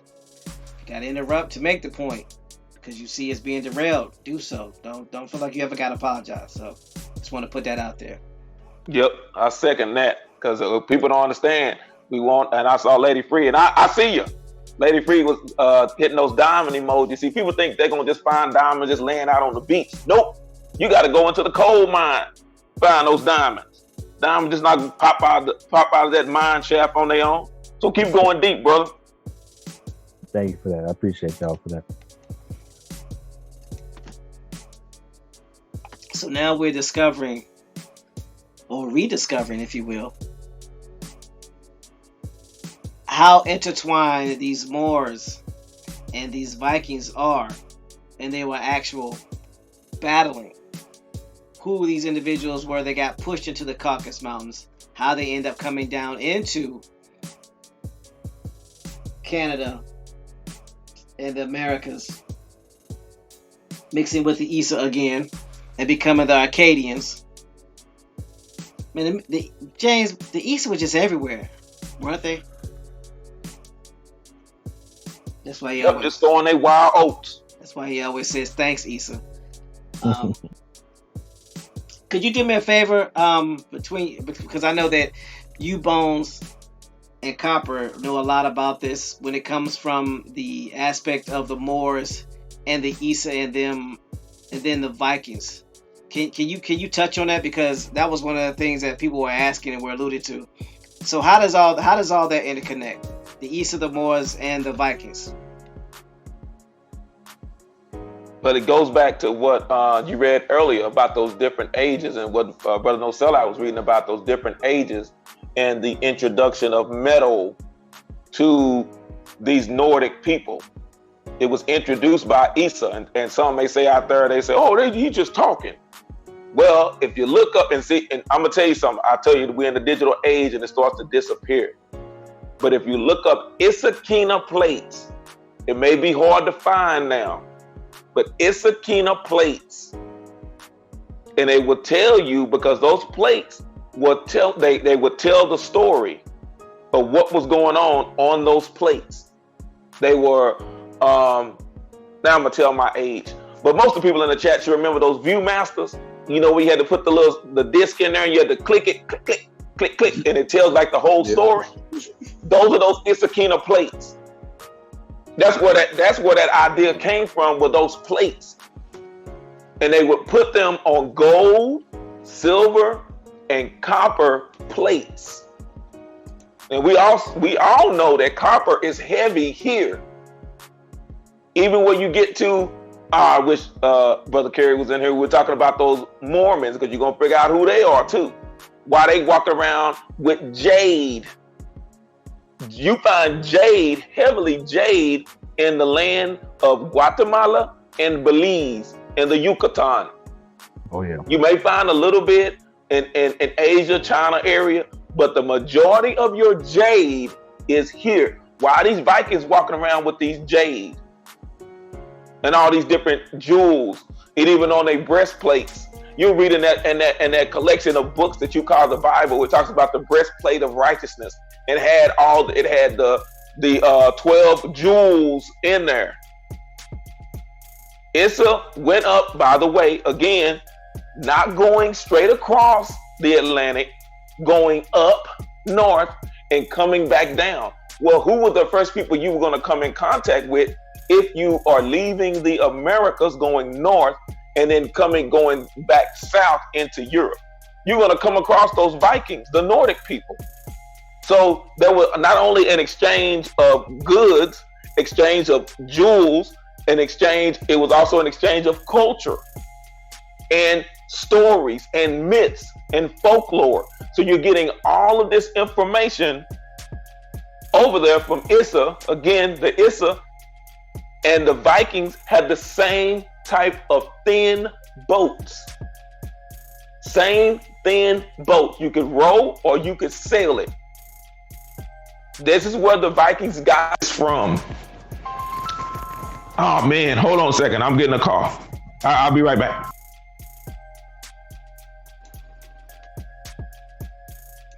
So y'all starting to see the connection between the Issa or Isa or Esau, as some would say, the Vikings and the Moors. Now, Bones, you at one time talked about why some of the Europeans, specifically, if I'm not mistaken, the Spaniards, thought that when they saw the southeastern Indians here, they thought they were Moors. Can you elaborate on that, if you're available?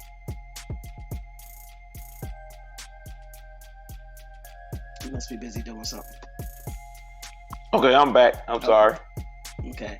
Yeah, if you don't mind, I'll touch on that till he comes back. Yeah, please do. those southeastern Moors, and this is going to get back to what Brother Copper Indio was talking about, dealing with Thor Ragnarok and that headgear not being of horns but of feathers. When they arrived over here, the group that we know as Europeans, but we know the Vikings and the Franks, aka the French, came over before. But let's just get back to the Portuguese. Well, I don't even want to go to Portuguese because that's a different story right there too. But the Spaniards, when they got here, they were looking at the Southeast Indians, what we know as the Gulf Coast Indians. They had turbans and a feather, similar to what the Turks wore. This is why they thought that they were Moors. So you're dealing with the Ottoman Empire and all of that. You're still dealing with these Turks, the Turkish Empire. Again, when you look at the cultures, this is something that some groups don't get into. They just started saying, oh, this and that, this and that, this and that. And so you're looking and you like, well, I don't know who to trust and I don't know who's who. That's why I'm going to put a shameless plug in here for Atante this assembly. Not only the work that's done behind the scenes, but the work that's done every Grand Rising, that you can actually go and get what you are learning and make it applicable in your lives, and you start to know who's who and the questions that you have started to make sense. Now I put that shameless plug in here. Now back to our regular scheduled program.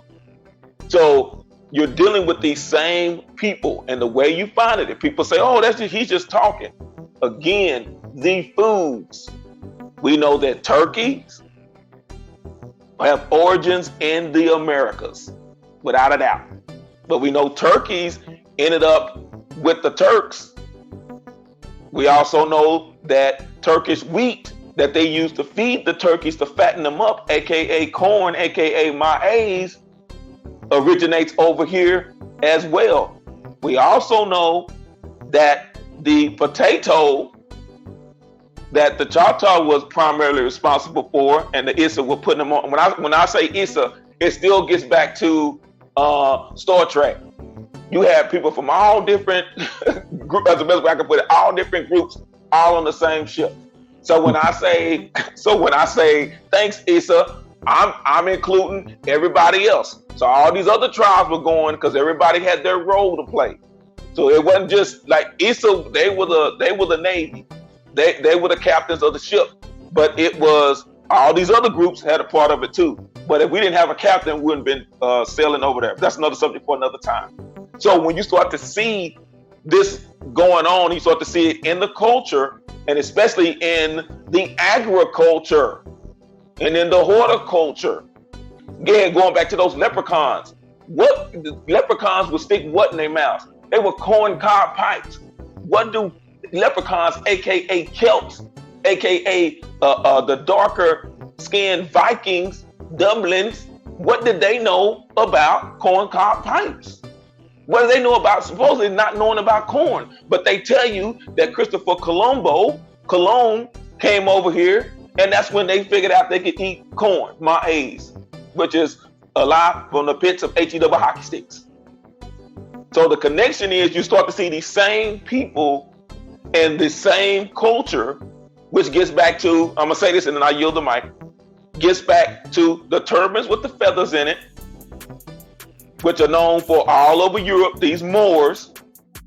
And then you'll also get to where it talks about the clothing with many colors, also like the Moors in Europe, which you will find over here. And most importantly, that we forget, you have the crescent moon with the star. Think about it. Your Eastern Star, your Ishtar, your Freemasons and Eastern Star. I yield the mic.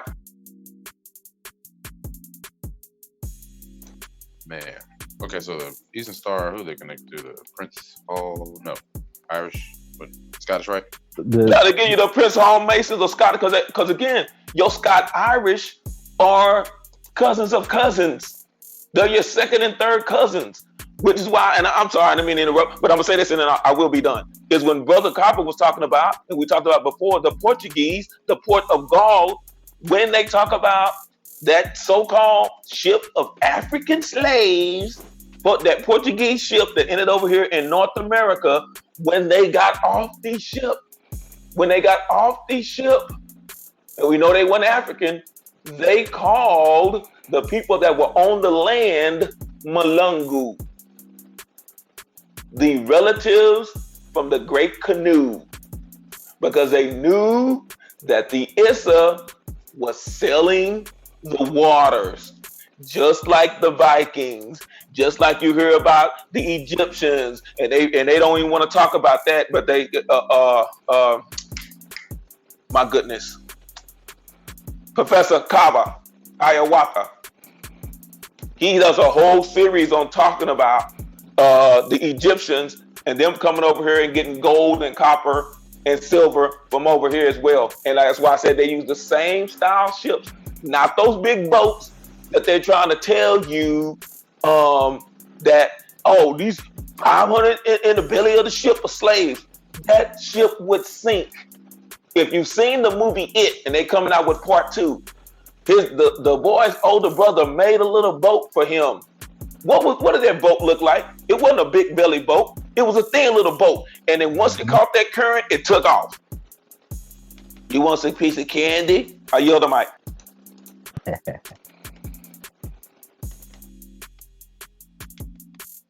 This is Spoiler alert. This is heavy stuff. And Brother James mentioned like in Star Trek.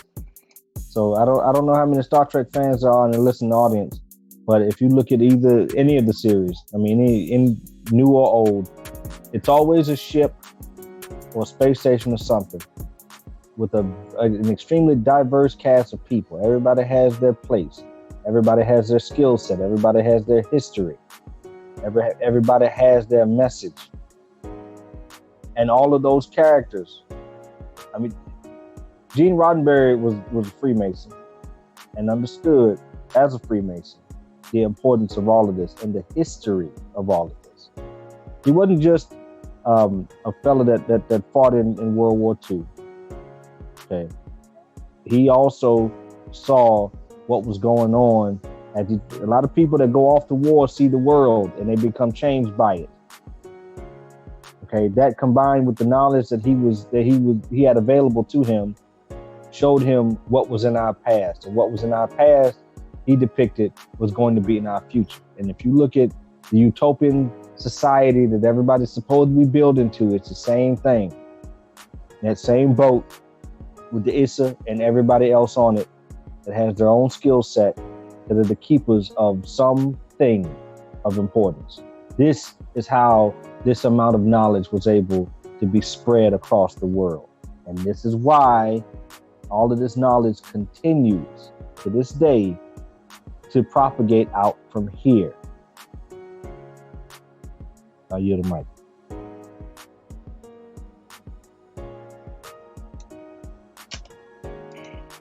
I got one word for that. Okay, I got 3 words for that. Y'all ready? Word number 1. Word number 2. And word number 3. Okay.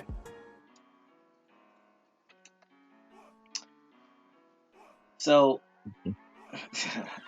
hopefully, this helps people understand or reintroduces you to the Vikings, the roles they played, how they came to be, how they end up getting to North America and then end up getting kicked out of North America. Matter of fact, that part we didn't touch because they end up leaving North America. And after they left North America, there was something else that happened, because we spoke about briefly that the Vikings were the first versions or the first clan of the French that came here. And they came here on a mission to take over and overrun the continent. They end up getting mollywopped and getting pushed back. And then when they realized that wasn't going to work, they had to let another clan of French come in.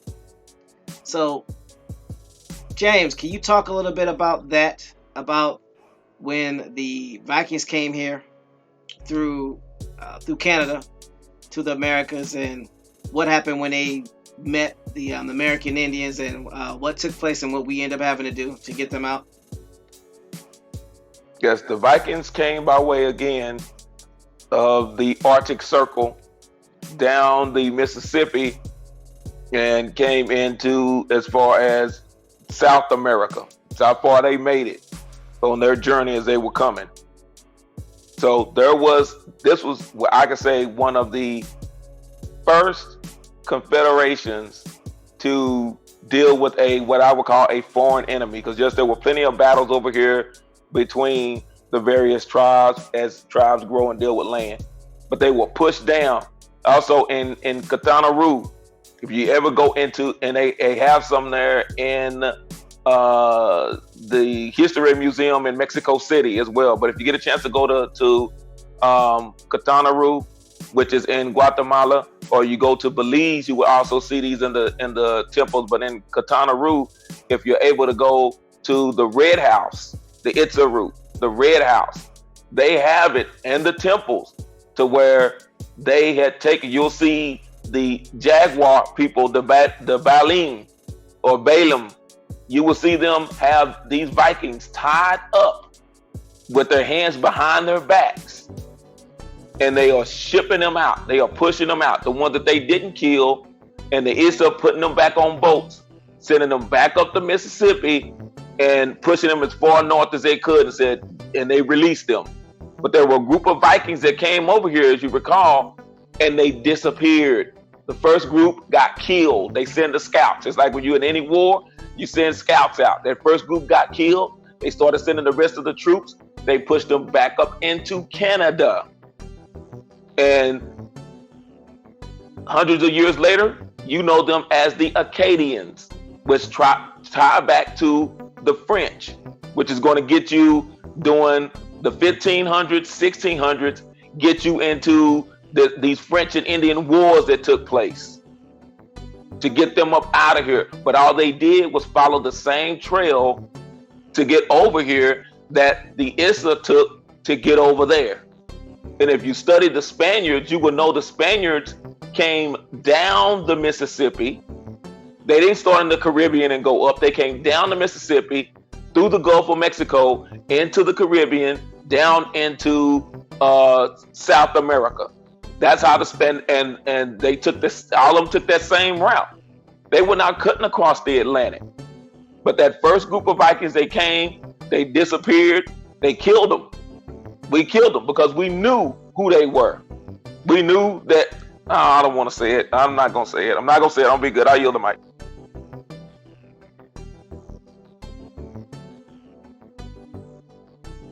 Oh, man. Is there a PC version? Is there Fin meaning fair, dub meaning dark? Can you do it that way? No? Okay. Never mind. I'll say it this way. And this is what because I don't want to do what has been done to us and what we do to each other. We think that everyone that is of a certain hue are the same people. Just like they will say, well, oh, you're the same complexion as an African, so all y'all must be Africans.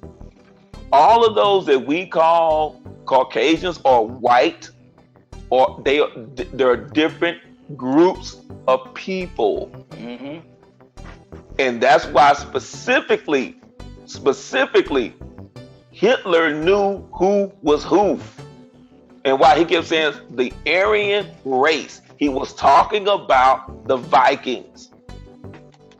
Which is why if we look at people and what the Europeans, going back to even Benjamin Franklin, what we talked about last week, when he talked about his disdain for these swarthy people and how the whole world was swarthy.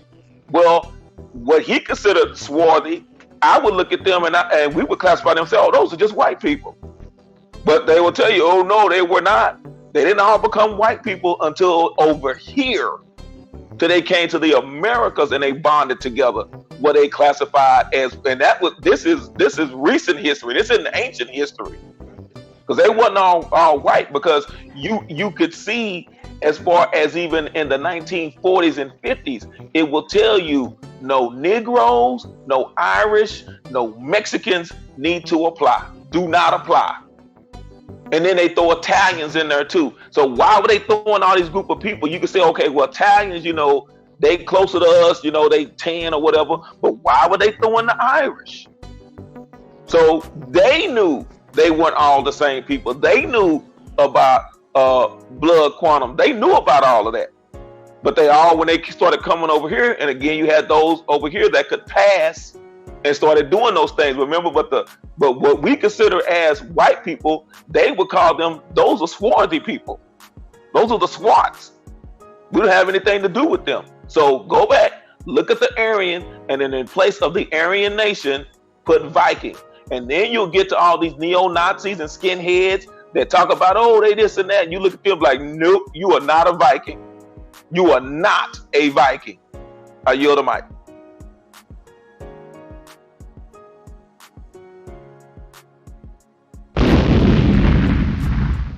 That's a fact.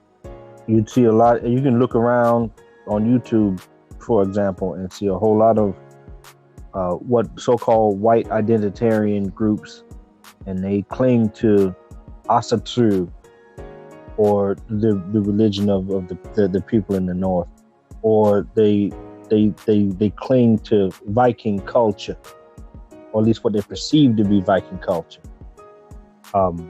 But they don't understand what we're talking about. They don't understand what they're looking at. They just see it as, well, the whitest of white people came from this place, and so we're going to align ourselves with these people. All the while taking credit for all the knowledge that the Greeks and the Romans, the people who were already seen as different than the Europeans. I mean, Europe didn't acknowledge Greece until what, the almost mid 1900s as part of itself.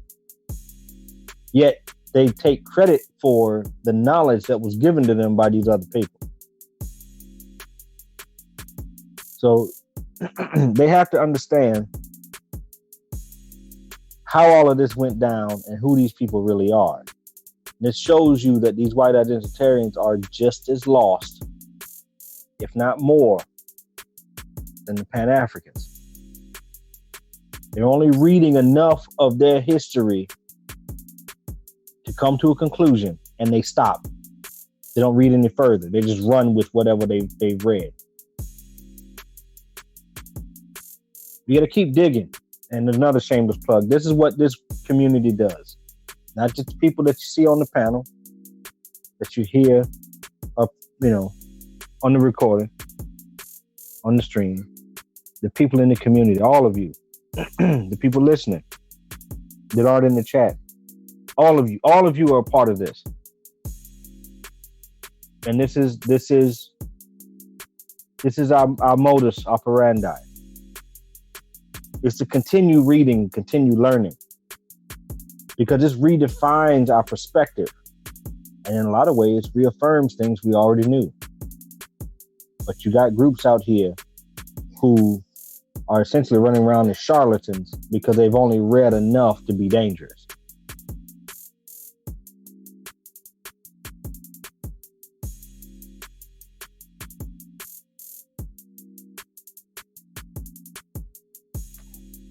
I see old Alton is in his house, and he put something in there that is so profound, and we get away from when he's like Darth Vader, and with your Darth Vader, Luke, I am your father. But right. See, Luke is what you would call a Finn when you look at him on the surface. Then he had his blonde hair and his green hazel eyes, the bluish eyes, but then he had his twin sister Leia, which would be considered a swarthy Viking. Yep. And she was kicking it with Han Solo, also swarthy. But if you look at all of them, you're like, oh man, all of them were white. So see, when you go back, and like I said, they keep telling us our stories, packaging it, and making billions and trillions of dollars off of it. And that's why, again, all of these wars, and I know this because I was over there when it was going on, going from one false war. Oh, no, I'm not gonna say that. Well, during the time in the region that's called the Middle East, we know there's no such thing. Went from there, got flown back to Germany, and ended up being a guard at the Czechoslovakia border, and it became the Czech Republic in that same time frame when I was in the army. And when you look at all of them on the surface, you couldn't tell a Czech from a Slav. They were all white people as far as I was concerned, but they knew who were the Slavs and they knew who were the Czechs. Don't let the smooth taste fool you.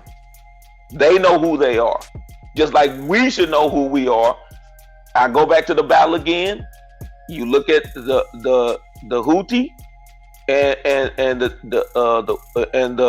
Tutsi over there, and they're fighting, and they will tell you, they say the Tutsi are not from this land. They are foreigners, and the Tutsi tell you we are from the east.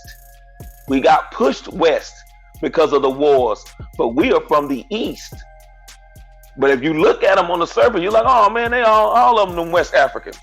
Not the same people. They are not the same people.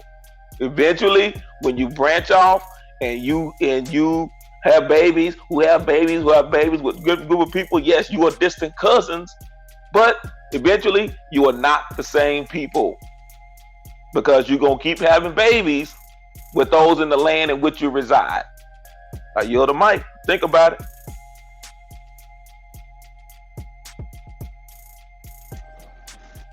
All right. Got 3 words for that. Here they go.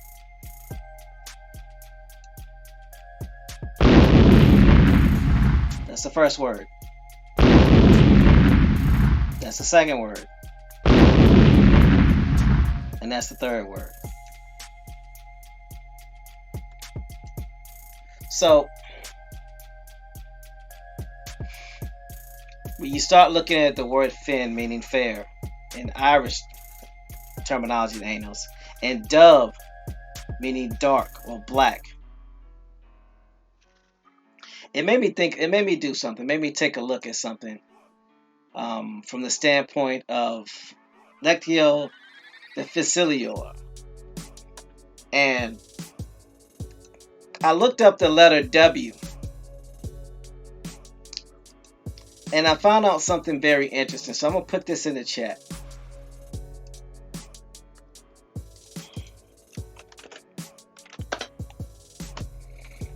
And I'm going to read this. Then I'm going to ask a question based off of phonetics, sound, and lectio difficilior. It reads, I want to make sure I can hear it. Okay. It reads, W, named W, plural, W's, is the 23rd letter of the modern English and iso-basic Latin alphabets. The sound W, spelled V, and B, spelled B, of classical Latin developed in the biblical fricative between vowels in early medieval Latin. Therefore, V no longer adequately represented the liable velar approximate sound W of Germanic phonology. The Germanic W phoneme was therefore written as 2 V's or 2 U's, and U and V become distinct only by the early modern period, by the earliest writers of Old English and Old High German in the 7th or 8th centuries. Pay attention to the time. Gothic, not Latin-based, but contrast had simply used a letter based on the Greek Y for the same sound in the 4th century, the digraph. Double V's W was also used in the medieval Latin to represent Germanic names, including Gothic ones like Wamba. So I'm gonna go down here a little bit and just talk about the letter W for a second, and you'll understand why I'm doing this. Let's look at English. It says the writing system. English uses W to represent W. There are also a number of words beginning with a written W that is silent in most dialects before pronounced R, remaining from usage of Old English in which the W was pronounced rec, rap, rec, wrench, roth, rec, wrinkle. Certain dialects of Scottish English still distinguish its digraph. In the Welsh loan word CWM, it retains its Welsh pronunciation. I know, right? Double Utes. In Europe, there are only a few languages with W in native words, all in a central Western European zone between Cornwall and Poland. Those areas are Low German, Dutch, Frisian, Welsh, Cornish, Breton, Walloon, Polish, Cushbian, Sorbian, Weimserisch, Resin, Scandinavia dialects. The German, Polish, Wimserans, and Kashubian use it for the voice labidental fricative. So when we go to Dutch, it says W became a labidental approximate, which has a E that looks like a B with a pole, or other diphthongs contained a U and a W in many Dutch-speaking areas such as Flanders and the surname. And then it talks about Finnish and Danish. So when we look at the term dub, right? That means dark. And then you look at the letter W, which is two U's or a double U. Now let's look at, please entertain this, just a thought. Why is it when in the 1790 census, there were basically only a couple of ways that you could be characterized? You were either W, 16 years old, 16 years of age, not a slave, W male, W female, 16 years of age older, and a slave, or free, excuse me. You were all others free, or you were a slave. The W represented the double U or a W. That was not, from what I'm seeing, a lineation of color. Or that wasn't a lineation of race for the white race. Because if you look at the Wikipedia, how it's broken down, it states that it's spelled with a B. So who are these W's? Or who are these double U's? Were they setting up or telling us that there was going to be two versions of us? That we were going to be replaced? Just a thought. Something to think about. Because they didn't start introducing black until the 1920 census. So, figured I'd put that out there. But when you get a chance, just look up the letter W, and it fits with that dub. So,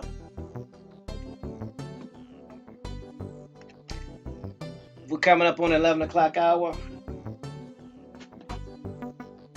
So we're going to go ahead and give our salutations and let these great people get on with what they're trying to accomplish for the day.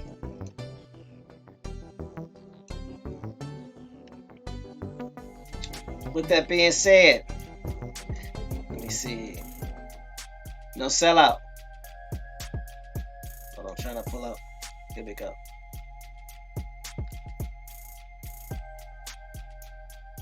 Let's do this. Yep.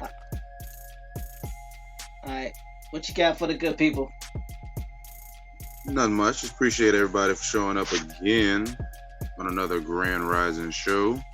If y'all have any questions, comments, concerns, and/or corrections, especially from a show like this one, where y'all are possibly hearing some things you never heard before, please email us at autochthonsassembly@gmail.com. Don't forget to visit the website where we have our 50 free genealogy sites that you can visit for free and get your genealogy going or expand your family tree. So check out all the links that are going to be posted in the chat before we get out of here completely, and we'll see y'all tomorrow. Appreciate you. Compendio, what you got for the good people before we head out?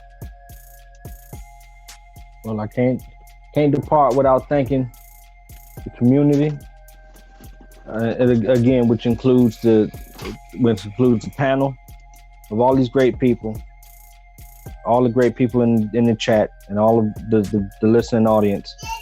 This would not be what it is without all of you, and I greatly appreciate the opportunity to come on here and speak among you and help teach. And Thomas, I think you hit on something that is at the core of what I spend my time doing for A2, and that is taking words we understand, even down to the letter, literally down to the letter, understanding how these things change, not only in usage and in sound, but in how we utilize these things in our culture, in our speech, in our understanding of the world around us. We would not have been able to draw this many connections to all of these things without understanding and breaking down language. That is essential to any kind of research you're going to do to find the truth in anything that we're hearing about in our history. Thank you for that. Now yield the mic.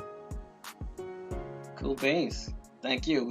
As always, we appreciate you and what you do and the amount of time that you spend with us on these in these meetings, helping us stay straight. So thank you. Pleasure's mine. Thank you. James Flames, Doodle Vision, aka Talk Jimmy. As always, it's a pleasure, and we thank you for taking the time out of your schedule and being of service and helping us correct some of these wrongs and using the wisdom from your ancestors and from your tribes to help us bridge these gaps. What do you got for these good people before we get on up out of here? Man, I appreciate you, brother TMH, to those on the panel, those in the chat. Oh man, it's been another good one, especially for a Monday. I appreciate you all tolerating me, putting up with me, and actually, like I say, this is the best research team on the planet. Is finding out who we are and then finding out who others are will make us have a better perspective on things.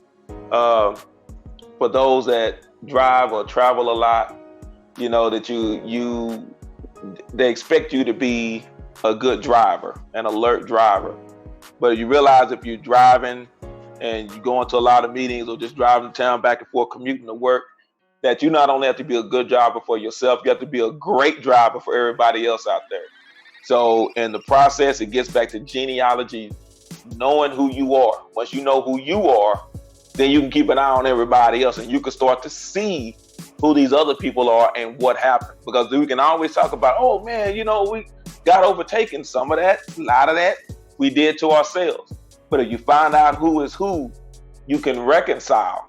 When you lose something, they always tell you to go backwards from the point where you saw it last. Other than that, you'll be scattering all over the place trying to figure out where you were. If you lost your car keys, where did you have them last? Then start working your way around. Find out who you are. Where did you get lost? Then everything else will start to come into fruition. It's amazing how things come full circle. My economics teacher was German. She got over here by way of World War II and her parents coming over here. But she would always tell us, there is no free lunch. There is no free lunch. It's going to cost you something. It may not be monetarily, but it's going to cost you something. So just remember, all the information that we're giving and that we are receiving is going to cost us something. And that is to pay the bill for the next generation. Now, to Brother TMH, Bones, No Sellout, Copper Indio, Carrie B, Lady Free, and the whole NE crew, Poison. I yield the mic.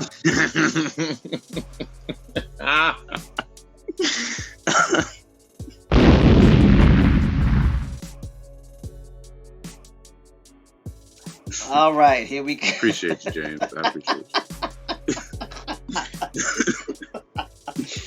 I was not ready. No, I was not. That was I love that mic drop. Yeah.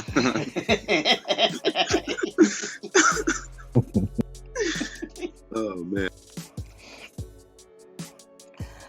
So, I take it Bones hadn't come back yet because he has something to take care of. So, I'll go ahead and close out.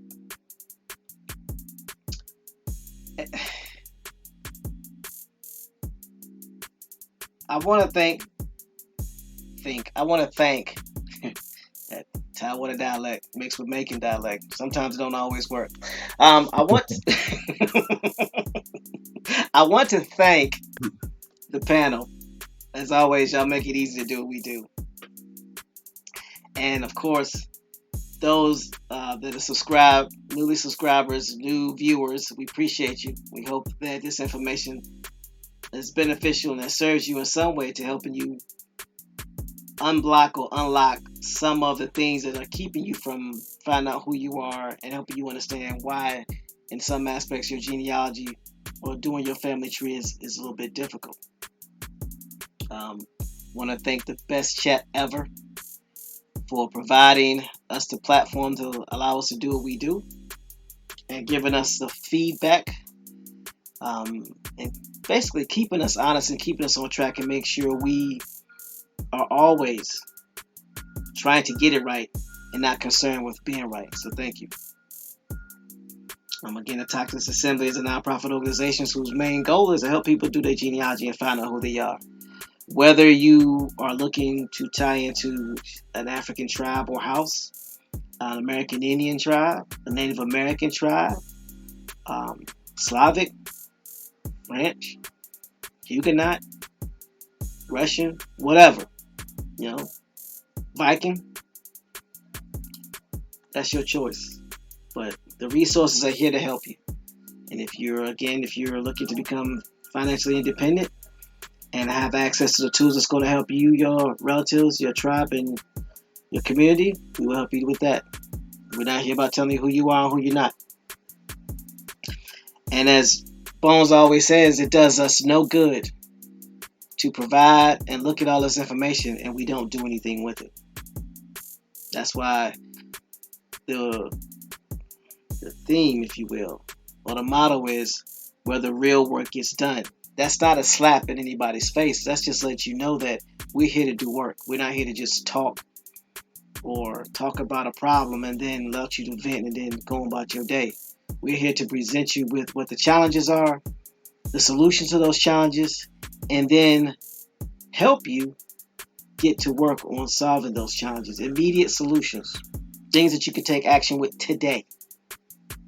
But it does us no good to provide this information if no one accesses it.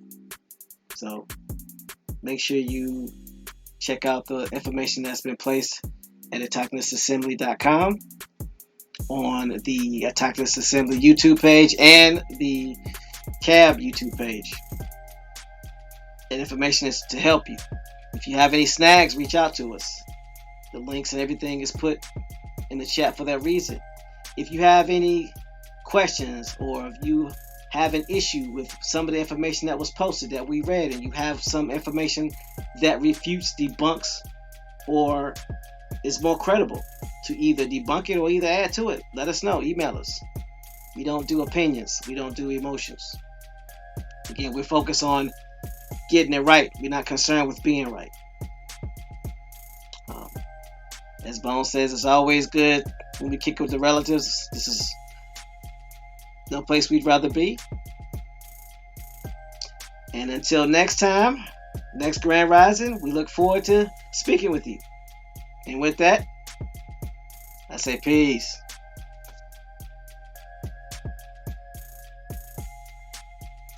Peace. Peace, y'all.